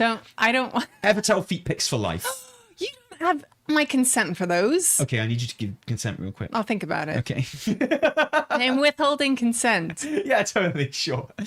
So, like, anyway, with all that in mind, and also I think there's some zingers in this script which will probably definitely change, but even if it doesn't, like that, the line from Zul'jara where she's like, are there not parts of your people's history you regret, or would you like me to remind you of some? Yeah. Love that shit. That's a great line. That's Very a really good line. Very good. But anyway. Yeah. the important thing really from a kind of like a lore community point of view is that Atal'Utek is trying to become the world soul. What do you make of that, Evie? She is trying to, I guess, harness the power that the world soul has. She wants to become the world soul. Okay, she wants to become the world soul. Atal'Utek will become How does she do it? Does she absorb the world soul? Does she get in there? She's gotta be close. Does that mean she has to be born from Azeroth? Well, no. Once she's the world soul, she can be born. Okay. And that's probably what she actually wants to happen. Yeah. Right? So, like a world soul can be born as a titan. It can, in theory, be born as like a void titan, like a void entity. So powerful and scary is the idea of a void titan, don't forget, that it's literally the reason Sargeras wants to destroy all life in the universe is because he's so scared of a void titan being created, and he's like, it's better to kill all life on in the universe than risk this happening. So like that's a really scary thought. And the idea of Atal'Utek being born as a titan level thing would be this guy's gonna fucking shit himself. Yeah. So that's presumably what her endgame is. Now, the thing is, that's all very well and good telling us that. That's nice, isn't it? But why? That's the thing. Yeah. We still don't know why. I mean, because she wants to be like uber powerful. Is it just? Is she gonna is she doing it to save something, like her old planet or whatever? Yeah. Is she going like... to go? Assume power to crush someone who is threatening something she actually cares about. Is it to remake or unmake the universe as the jailer tried to do by harnessing the power of Azeroth's world soul? Does she just want bigger feet? Like, does she just want power for power's sake? Dude, they'd be huge. Yeah, and that's the actual important thing that we need to know about Atal'Utek. Not like, but we're not told any of this because we're gonna find out what she plans to do with the world soul, like whether she plans to eat it or destroy it or save it or become it. Isn't actually really as important as why she wishes to do that, and that's actually the only thing we're kind of missing. Yeah, really, exactly. Which we all want to know. So which that big a reveal, which we will find out. But it reveals that we're going to be spending 12.1 around the world soul probably down in the core way. But we've been telling you that since before the expansion released, right? So that's not a surprise either. Yeah. But yeah, it is interesting. It is something of a reveal. It's not quite the big reveal that everyone's making it out to be. Like, I wouldn't make a whole video on it. No, it does reveal something that, people were speculating could happen. So yeah, totally. So like, she wants to become the world soul, and what that means, well, ripe for more speculation for sure. For sure. Yeah. I'm tempted to believe one of the more boring situations, but it just seems likely what it's going to be right now, is that she is someone who you could read as being a victim of more powerful forces throughout her life. Like her planet was ravaged by the void. Don't forget, she may or may not have scary baby Atal'Utek. Yeah, scary baby child Atal'Utek. Like her planet got destroyed by this big powerful force. She was then forced to serve a big powerful force. It could just be that she wants to be so powerful that no one can fuck with her. It's like no one can control me anymore. Yeah. Like, I am now completely independent. I don't have to fear the void. I don't have to fear the old gods. I don't have to fear the void lords. I don't have to fear anything in the universe. I'm now like super powerful. I kind of think that's probably what it's going to be. Could be. And that can be done really well. It's probably more boring of all the scenarios that everyone's kind of speculated. Yeah. But I mean, it can work. It's all in the telling, isn't it? Yeah, exactly. Yeah, absolutely. Totally. Yeah. So like my theory is that she just hates Azeroth's taste in music. Like, she heard the Radiant song. She's like, what is this, like, elevator music shit? Yeah. And the reason she wants to become the world soul is she can change the Radiant song to, like, what's her taste in music? Probably, like, 80s hair metal, right? No. Like, she just wants to blast Debaser. No. She's got I'm good thinking taste. Welcome to the Jungle, like, on repeat. No. Over and over again. She's got good taste. Yeah, well, excuse me. Like, and that's what it is, and suddenly everyone's like, oh no, she's become the world soul. Oh no, the Radiant song is changing. Oh no. Oh wait, this kind of slaps. And everyone's like, yeah. Oh, actually, this is kind of better. Yeah, okay. Yeah, we're kind of down, actually. It's fine. She just wanted to change the playlist. She literally just wanted to just put on a track. And we've all been there, right? We have all been there. I would go to any length to change the playlist at some parties. You know what I mean? Yeah, so, exactly. I get. If I have to become the world soul to change this fucking playlist, I'll become the fucking world soul. Okay? Awesome. Okay, Yeah, well, fun. We'll talk about this more in the weekly reset in a whole scripted way, which will work better.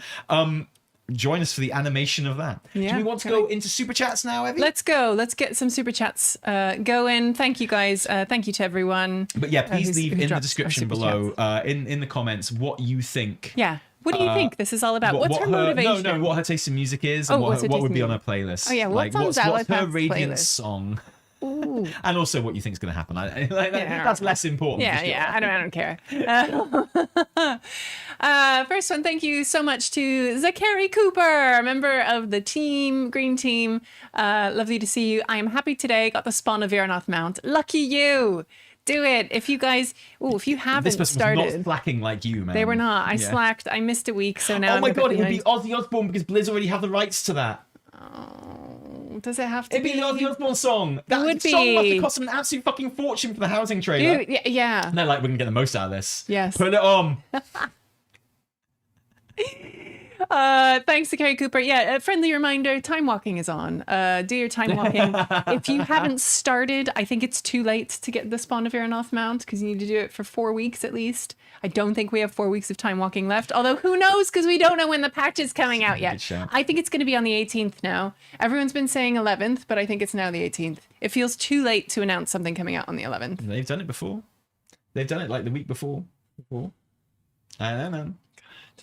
I just need a concrete date for my patch guide. Sure. Next one is from Woody, for real. For real. Thank you so much for the super chat. Love to see it. And next one is from Mimiaga. Thank you so much for the super chat and being here. The most surprising part of the scandal is the revelation that Blizz still had GMs that aren't AI. I did that joke. You did. Because it's topical. It came to my mind as well. Thank you for doing that one, Mimiaga. Love it. I mean, you must have got in there before me. That's an early super chat, right? That's an early super chat. That was right at the beginning. I did fucking copy it. That is, that's a good one. And next one is from Birding Tom. Welcome to the team. Welcome to the team. Still, one day we'll get Matt Berry to record that line. And you'll get that'll be cheap. That'll be and that'll be our gift to patrons. Oh, brilliant. You get to be welcomed by Matt Berry saying, "Welcome to the team." Welcome to the team. Thank you, Burning Tom. Enjoy your emotes and your little Khadgar ball. Next one is from I Sell Cabbages. Hello, friend. So good to see you. Hi, Teeny. Do you think midnight will be the end of Xal'atath? Yes. Yeah. Yeah. Like her story will be over. Yeah, I think so. No, not midnight. Sorry. Last Titan. Sorry. Yeah, midnight. That's what I mean. No, midnight. You mean... The question was midnight. Do you think midnight will be the end of Xal'atath? Oh. I do. No, I don't. Sorry, it's just because you said yes. Oh, yeah, sorry. I think when I read the words midnight, in my head I heard Word Soul Saga. So I got, Sorry, Cabbages. I don't think it's the end of Xal'atath. Tally does. I kind of want a new big bad for Last Titan, and I feel like Iridikron could be fun to bring back. Still have my hopes high for Denathrius too. I feel like we're going to work with Iridikron at the end. I think he's going to be on our side. Maybe, but maybe not till later on in the expansion. Yeah. But I think you're probably right on that. It seems likely. Like, surely Aman'Thul is the big bad of Last Titan. I don't know. Maybe not, though. A big Titan. But yeah. I genuinely think that Xal'atath will be... Done in midnight? Done one way or another. Okay. Whether because she be dead... Or whether she's on our side. Yeah, well, maybe, yeah. But essentially, as a going concern. Okay, I agree with you. She'll still be around. I don't think she's disappearing. Oh, you reckon? I don't think she's going to be, like, invisible. I think we'll kill her. Off the map, really. You think you're actually going to kill her? I think she'll die, yeah. It could be a good time for her. Maybe. Listen, I will not be taking part in that raid fight. It'll be the first raid that I don't complete since Warlords of Draenor, right? So, I mean... I'm not taking part in no Xal'atath slaughter. I know. I'm just not going to be a part of that. I know. Can you imagine? I worked out what will be on her playlist, by the way. What would be on her playlist? I didn't even copy this one from chat. Wet, wet, wet. I feel it in my fingers. I feel it in my toes. No. It's a joke about toes. God, you are not on it right now. You need to start concentrating on the podcast. Come on, that was a hilarious joke. No, it wasn't. If it led with toes, it would be funny. But it's not. Doesn't. There have to be better toe songs out there. Go on then. I don't know. I'll think about it.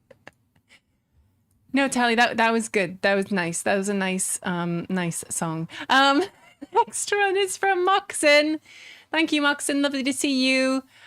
Please try to interview an art director to get concrete promises of actual new customizations like troll, goblin beards, more body types, and orc brows. Yeah. I mean, an art director can't decide to do those. No. An art director directs their team. After being told to do those. That would be like a game feature which should be decided by Ian Hazzikostas ultimately, right? Or Holly Longdale ultimately. But I get what you're saying. And like, yeah, it would be lovely to get a solid commitment. God, it would be really nice. On just more customizations. Not new customizations, but like this is the mistake people make. And I know I've said this before, but like people are like, I want as a serious expansion feature for Last Titan, I want new customizations. It's like, no, you don't. You don't want that. Like we had that in Shadowlands and everyone complained about it. What you want, what we need, what needs to happen is we want a solid commitment from Blizz to continuously release new customizations like regularly, not as like a one-off dump like in Shadowlands. It was great in Shadowlands, but people wanted more, people needed more. This is the kind of thing that has to be like housing decor or something, needs to be an ongoing, like it needs to be on the same kind of treadmill as new transmogs and new decor and new things like that. Like there should be customizations getting introduced, not in huge dumps necessarily, but like they should be dripping in like constantly from now until forever, right? And that's what we want. And if anything, if they came out and were like, we're gonna have a whole bunch of new customizations in Last Titan, I'd be like, yay, but also boo, because that's not all I want them to say. I want them to say is like, we are committing to like a regular update schedule on this stuff. Yeah, I'm with you. Totally. I'm with you. I need that. WoW needs that. Yeah, for sure. Absolutely. Next one is from Senior Sonata. Thank you so much. Any update on the promise Horde will get a second Demon Hunter race? Who made that promise? Is that a promise or is that a hallucination? Please, Maria. Did we just hallucinate that one? Please, Maria, not another elf. Oh okay. Yeah. I mean, it probably would be an elf. Like, the most obvious one is Nightborn, right? Yeah, because, I think it's got to be like, Nightborn, you have right? to re-rig that thing. No. And it's like, and also they have like tremendous history with fighting the Legion, right? Yep. So yeah, I don't know. It probably would be, but why not? I mean, we got to have all races open to be demon hunters at this stage. I think they're like paladins. At this stage, it's like, well, yeah, especially now they fight the Void as well. Oh, yeah. It's like, well, yeah, who isn't fighting the Void right now? I know. Everyone is. Why can't they become Voidy Demon Hunters? Yeah, I'm with Let's you. do this thing. You know? So that's what I think. Every race, especially gnomes and Tauren and like Kultiran humans and all the rest of it. That would be like, awesome. Yeah, give me that shit. That'd be really good. They're like, oh, I just really fucking hate the Void. Yeah. I'm gonna become a Void Demon Hunter. Like, yeah, it's perfectly canon now. Yeah, totally. I'm with you. I think so. I'm with you on that one. But if there is one Horde race that's introduced, guaranteed it's going to be Nightborn. I would wager. I think so. Yeah. I think so. Yeah. I'm with you. Sadly. Yeah, alas. But Nightborn rules, so that's okay. Yeah. Next one is from Buddy. So nice to see you, Buddy. Thank you for the super chat. Cheers, friends. BlizzCon is so close. It is. Oh, it's so like, close. I was looking at my Google Calendar Oh today my and God. shut my pants. I was like, what? Happens every time I look at my taken calendar. my pants off before I sat down in the toilet, obviously. But next like, yeah. time, just a little forward thinking will help you out there, Tally. Still doing a live weekly reset and think it'll be the Monday morning. Thanks for the great vids as always. I am sending out a patron message maybe tomorrow if I manage to do it tomorrow. This weekend, if not tomorrow. I need to message patrons, people, everyone. If you have DM'd me, emailed me, Discord messaged me, as long as it's not about my feet, I will definitely get back to you. I've been really behind on messaging anyone for the past week because it's just been a bit of a busy time. But we have updates on that coming soon, like in the next few days. Yes. Like literally going to message you in the next few days all about it. All the deets. Maybe there will be more of these guys. Maybe. Can you see him? Oh, there's a promise. Yeah. I said maybe. Maurice Anyway, thank you, buddy. We will message everybody about that very soon. But yeah, BlizzCon is very soon. Tickets are out. Our flights are booked. Yeah, there's no turning back now, is there? Our hotels are booked. Yeah. That's tickets to BlizzCon, not the weekly reset. No. Tickets to BlizzCon are booked. We'll see you there soon. Yeah. Okay, Birding Tom, next one. Thank you. Why do you think most WoW content creators never talk about WoW micro holidays? We used to. Have you ever participated in one? Back in Legion, we used to cover every micro holiday on the weekly reset when it was coming. Mm-hmm. And I remember that. It seems silly to go over it every year again, I guess is the thing. Yeah. I guess it's been like 9 years now.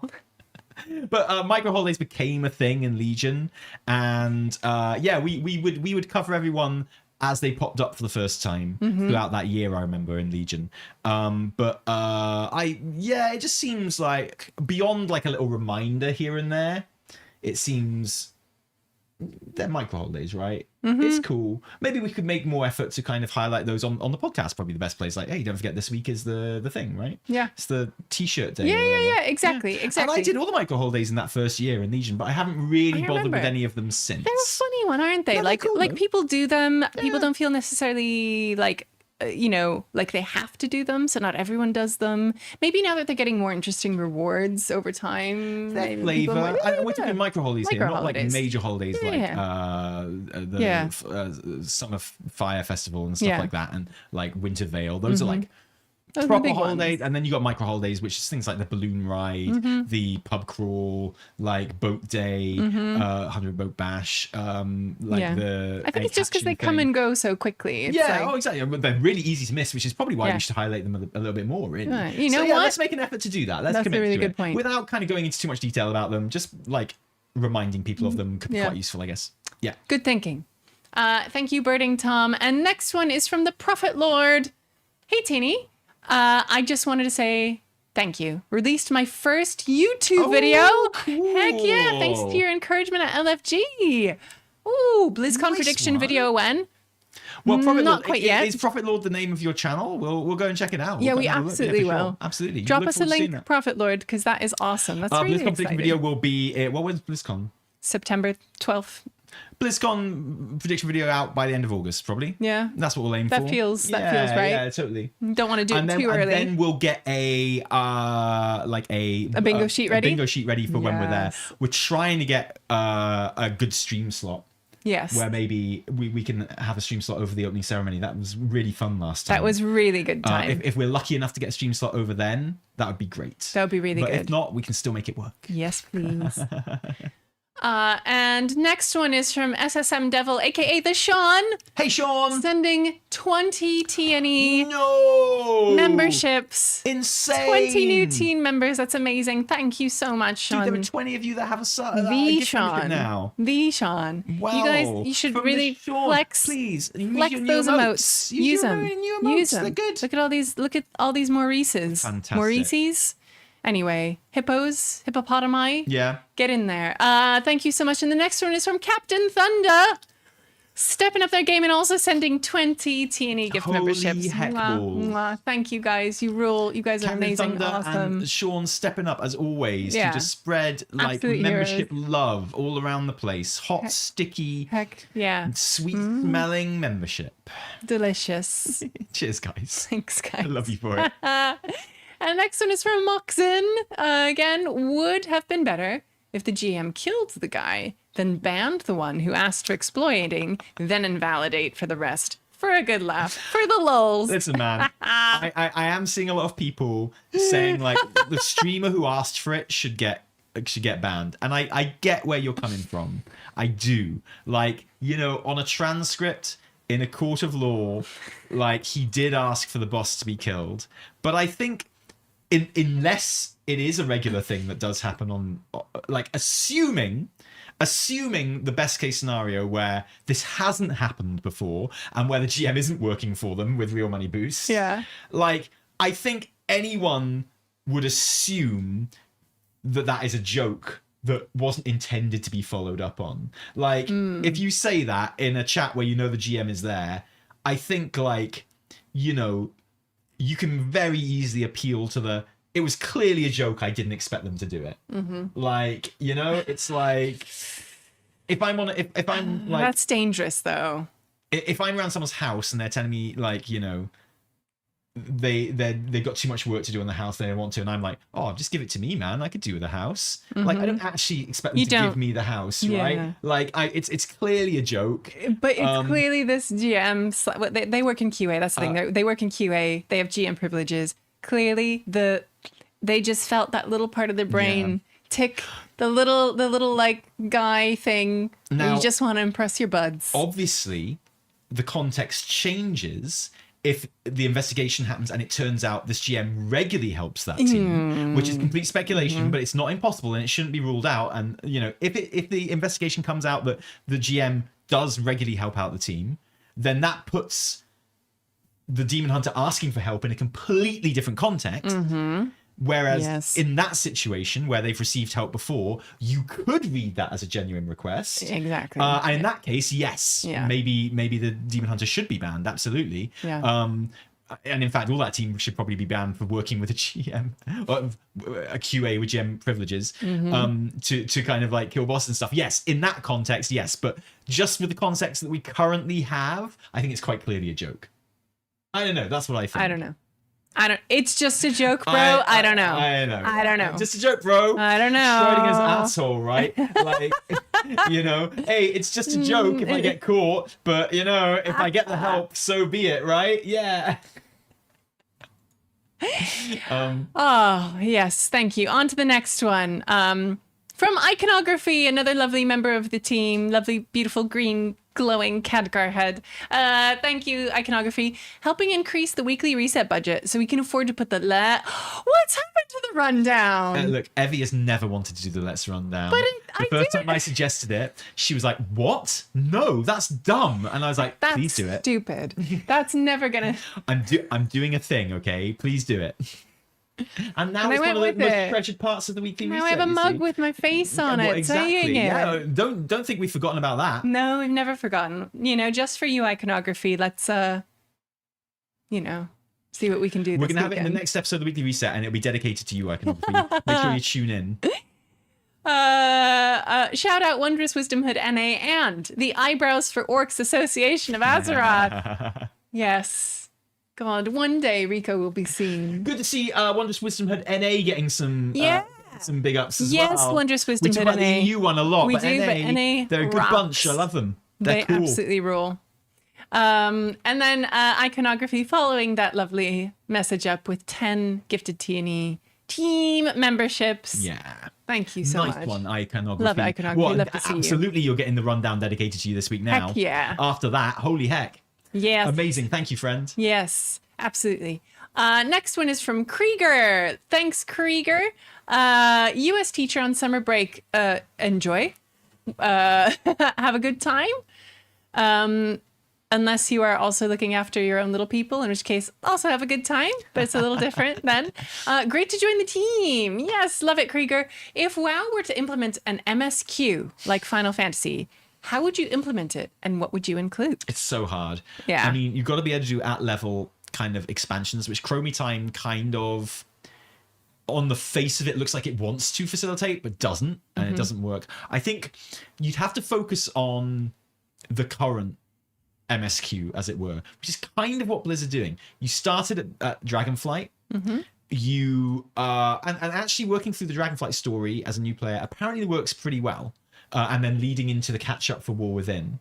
So they kind of almost there in a way. It's like play through Dragonflight, do the War Within catch up, then play through the whole of Midnight as it stands currently, right?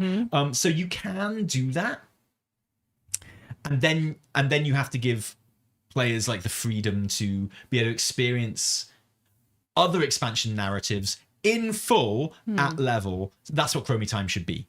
Like, you know, it should be like, whether it be you starting a new character, like a remix sort of thing, that can work in a way that it can't really in Final Fantasy XIV. But I don't think anyone wants you to have to play through every expansion to get to the current like expansion story-wise. No.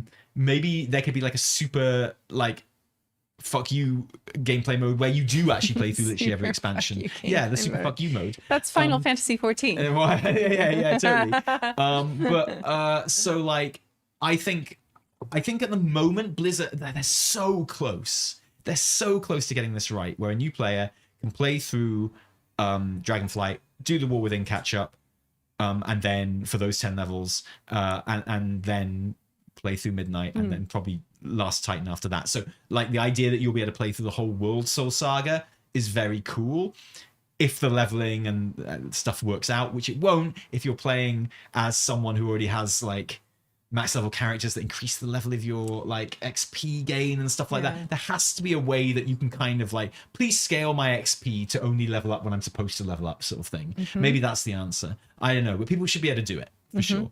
I don't know what the answer is. It's so hard. It's really tough. It's so hard. It is, isn't it? Yeah. But I like that. I agree with Tally. That feels like the right way to go for sure.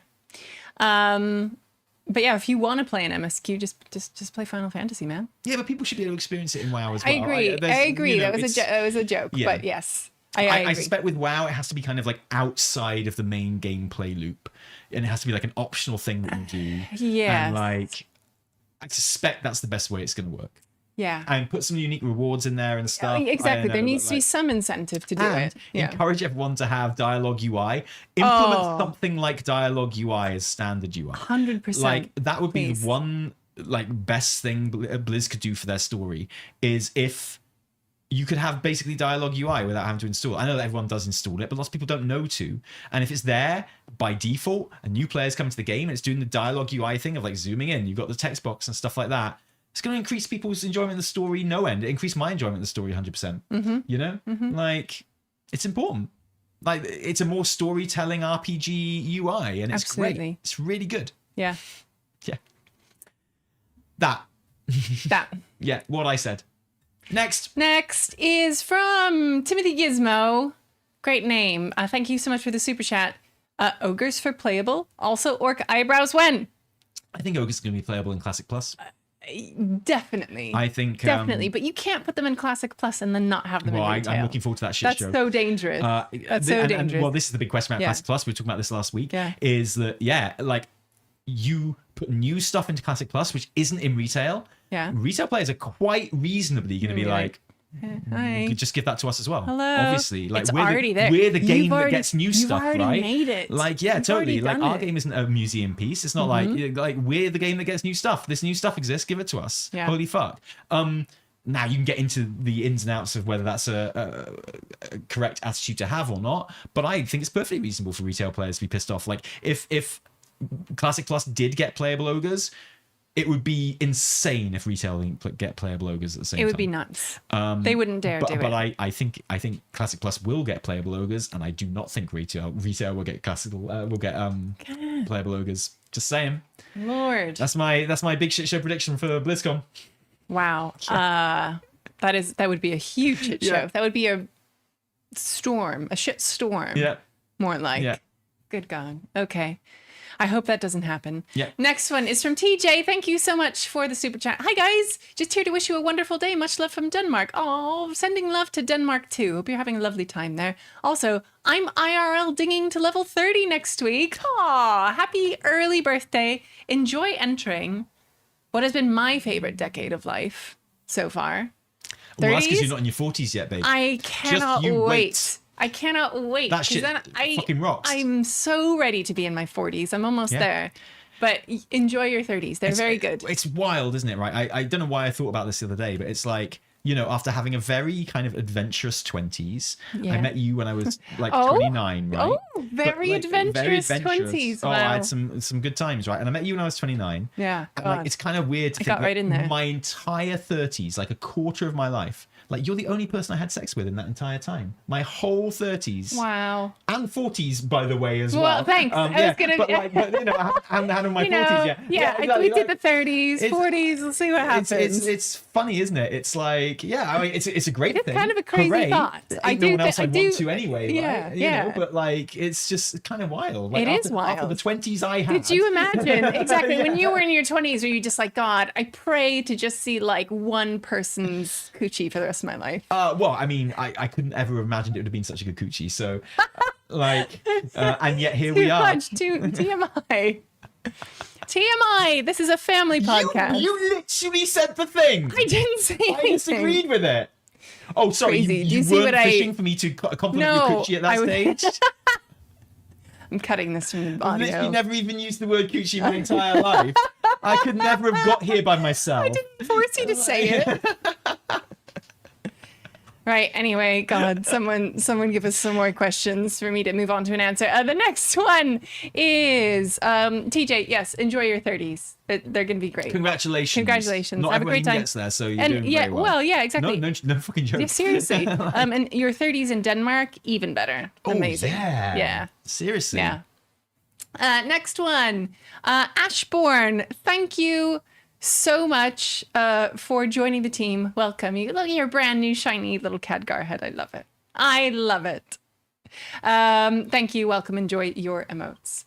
Next one is a super chat from Alexi Galaxy Moose Muscles. A name that I always love to say. It makes me laugh. Thank you. Thank you so much for the super chat. We love it. Next one, also from Senior Sonata again. Okay, hear me out. Playable Murlocs. Levels 0.1 to 1 is as a tadpole with specific... Well, okay, you've thought this through. Is as a tadpole with specific skills and hardcore permadeath.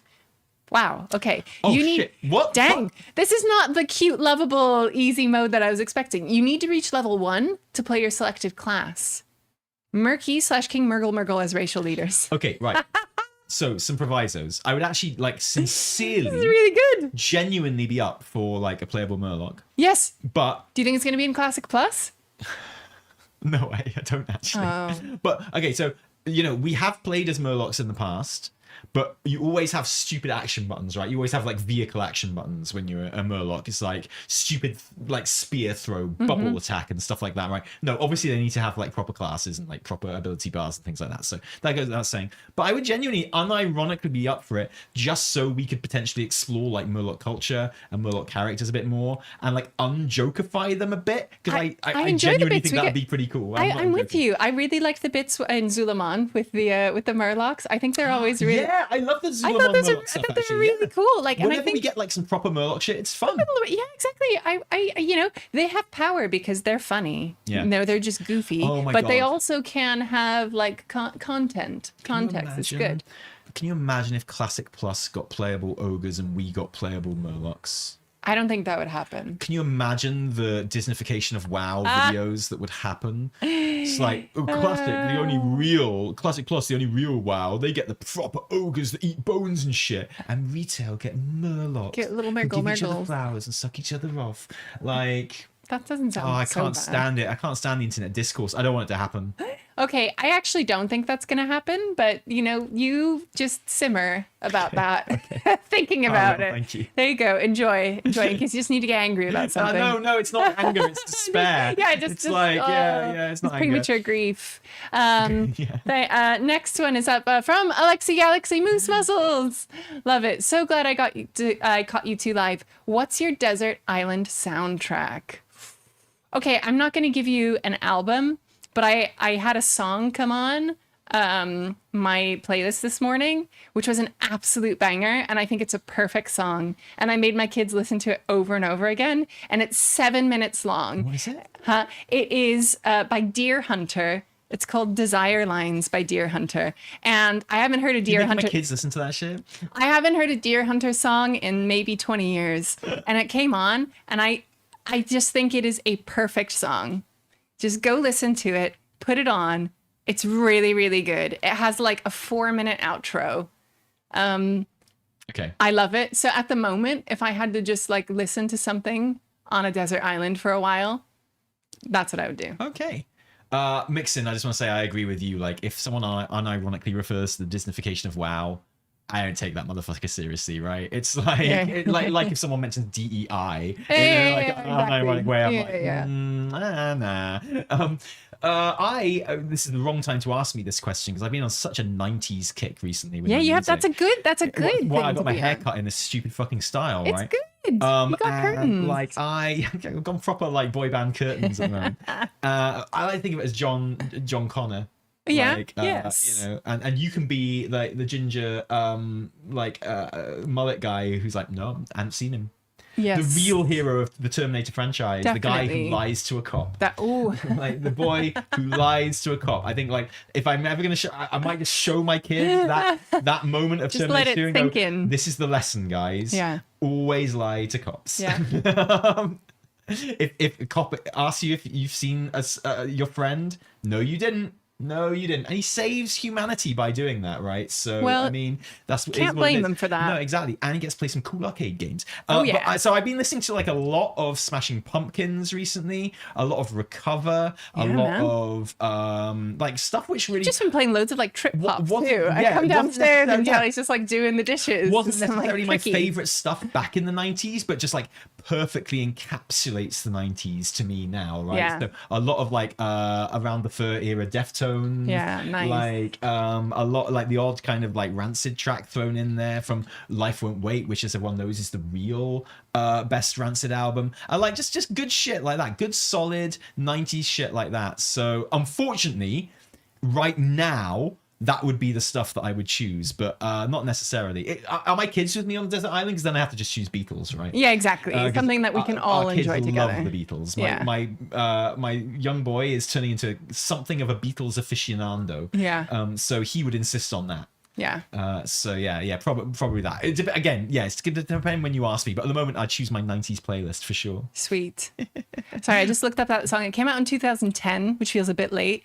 But to me, this is like the most 2010 song you'll ever hear in your life. Desire Lines. Yeah. We did. Just put it on. It's good. Like you, I think I just feel this guy, like it came on and That's I the thing about felt... music, isn't it, right? When Annie asks me what my favorite band is or my favorite song is, I'm like, I don't have one. Like it changes whatever day it is, right? Yeah. So who knows? Yeah.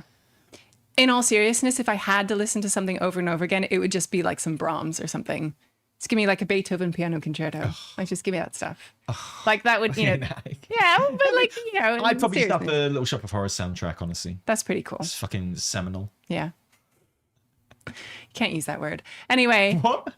It's just funny when you use it. That's Why? all. Because it's a funny word. Why? What's the root of that word? I don't care. Okay. Germanic? I don't know. What? It's fine.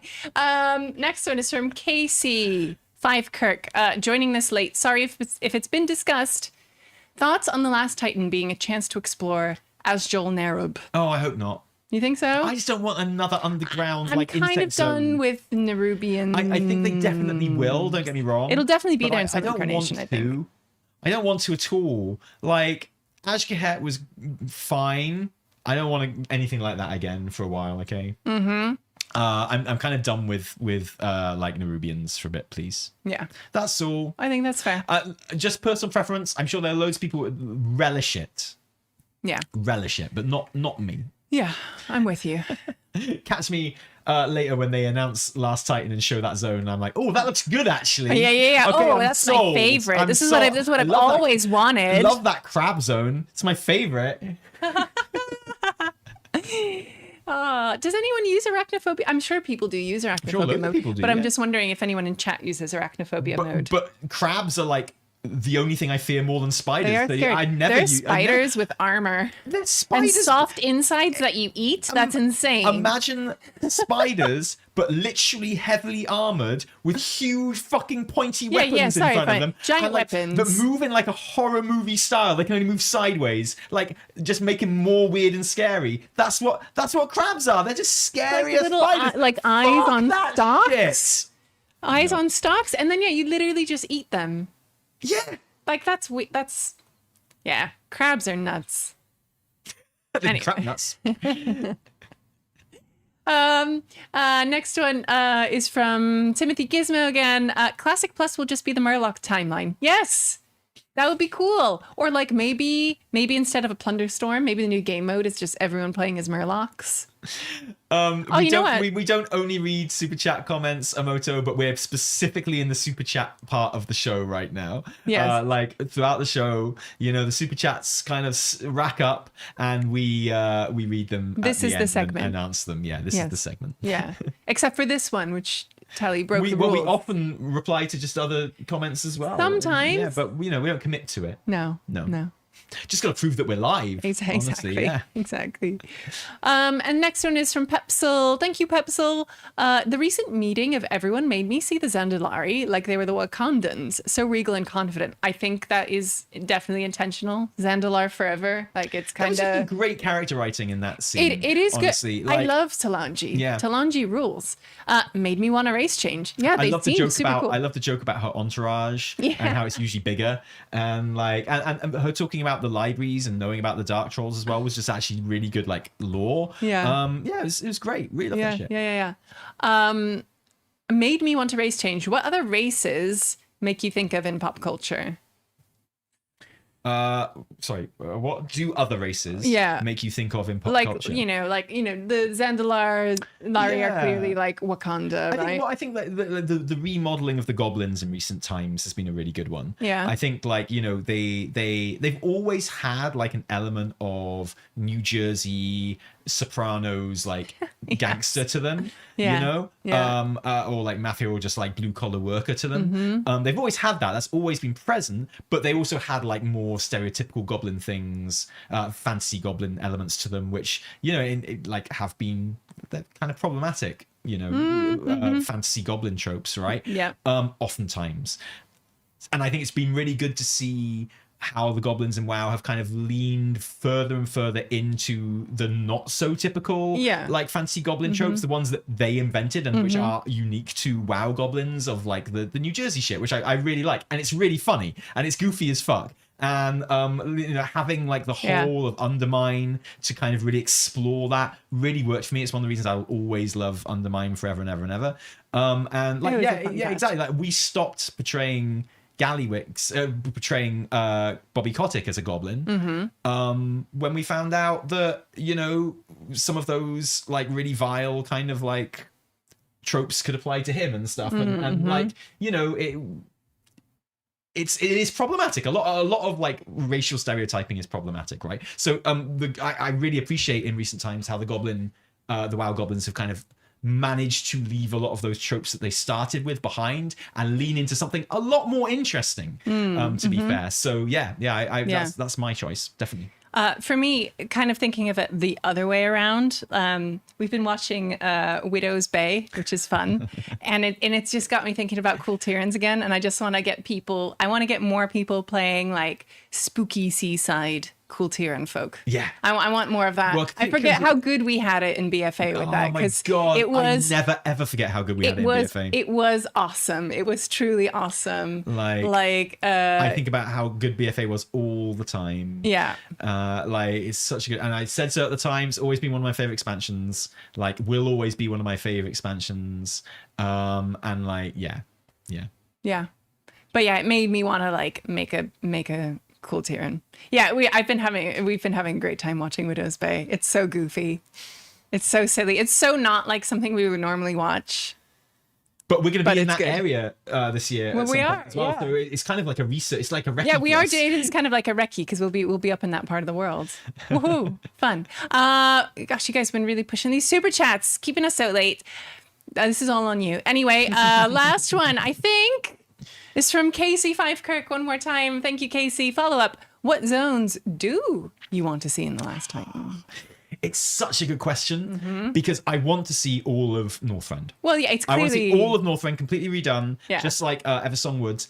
I can't believe that's going to happen. Yeah. I want it to happen so bad, but of course the thing that everyone forgets about Northrend is, like in my head, I imagine there being big blocks of ice everywhere, like over literal zones, right? So they don't have to redo all the zones. Yeah. But of course, as someone rightfully pointed out on stream the other day, since we were in Northrend for Wrath of the Lich King, the literal cataclysm has happened. So they can like delete zones, they like kind of free reign, don't they? At complete will. Yeah. Right? Like they are not beholden to the original shape, size, or zones of Northrend at all.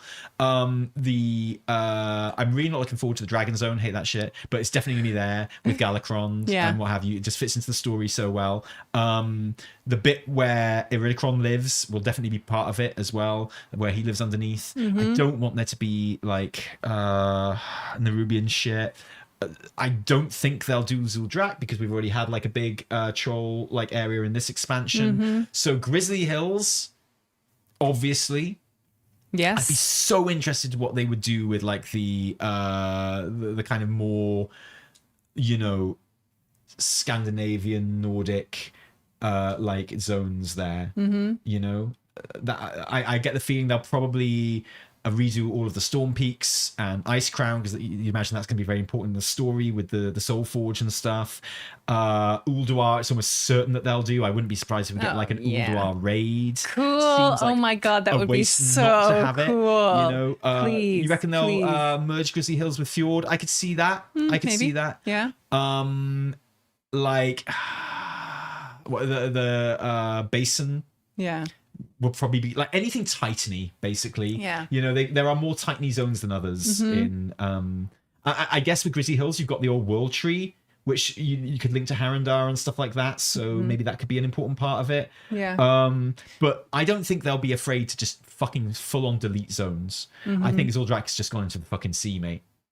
You know? Yeah. If I had to guess, if I had to predict, I don't want that to happen. I want them to have redone it, all of it. But Yeah. I mean, is that realistic? But yeah, Goblin, good point. That we did do like all of the lowest stuff for the troll lore walking. So we do go to Ula'tek, but like surely if there was going to be a revamped Ula'tek, they would have waited for the revamped one. Maybe.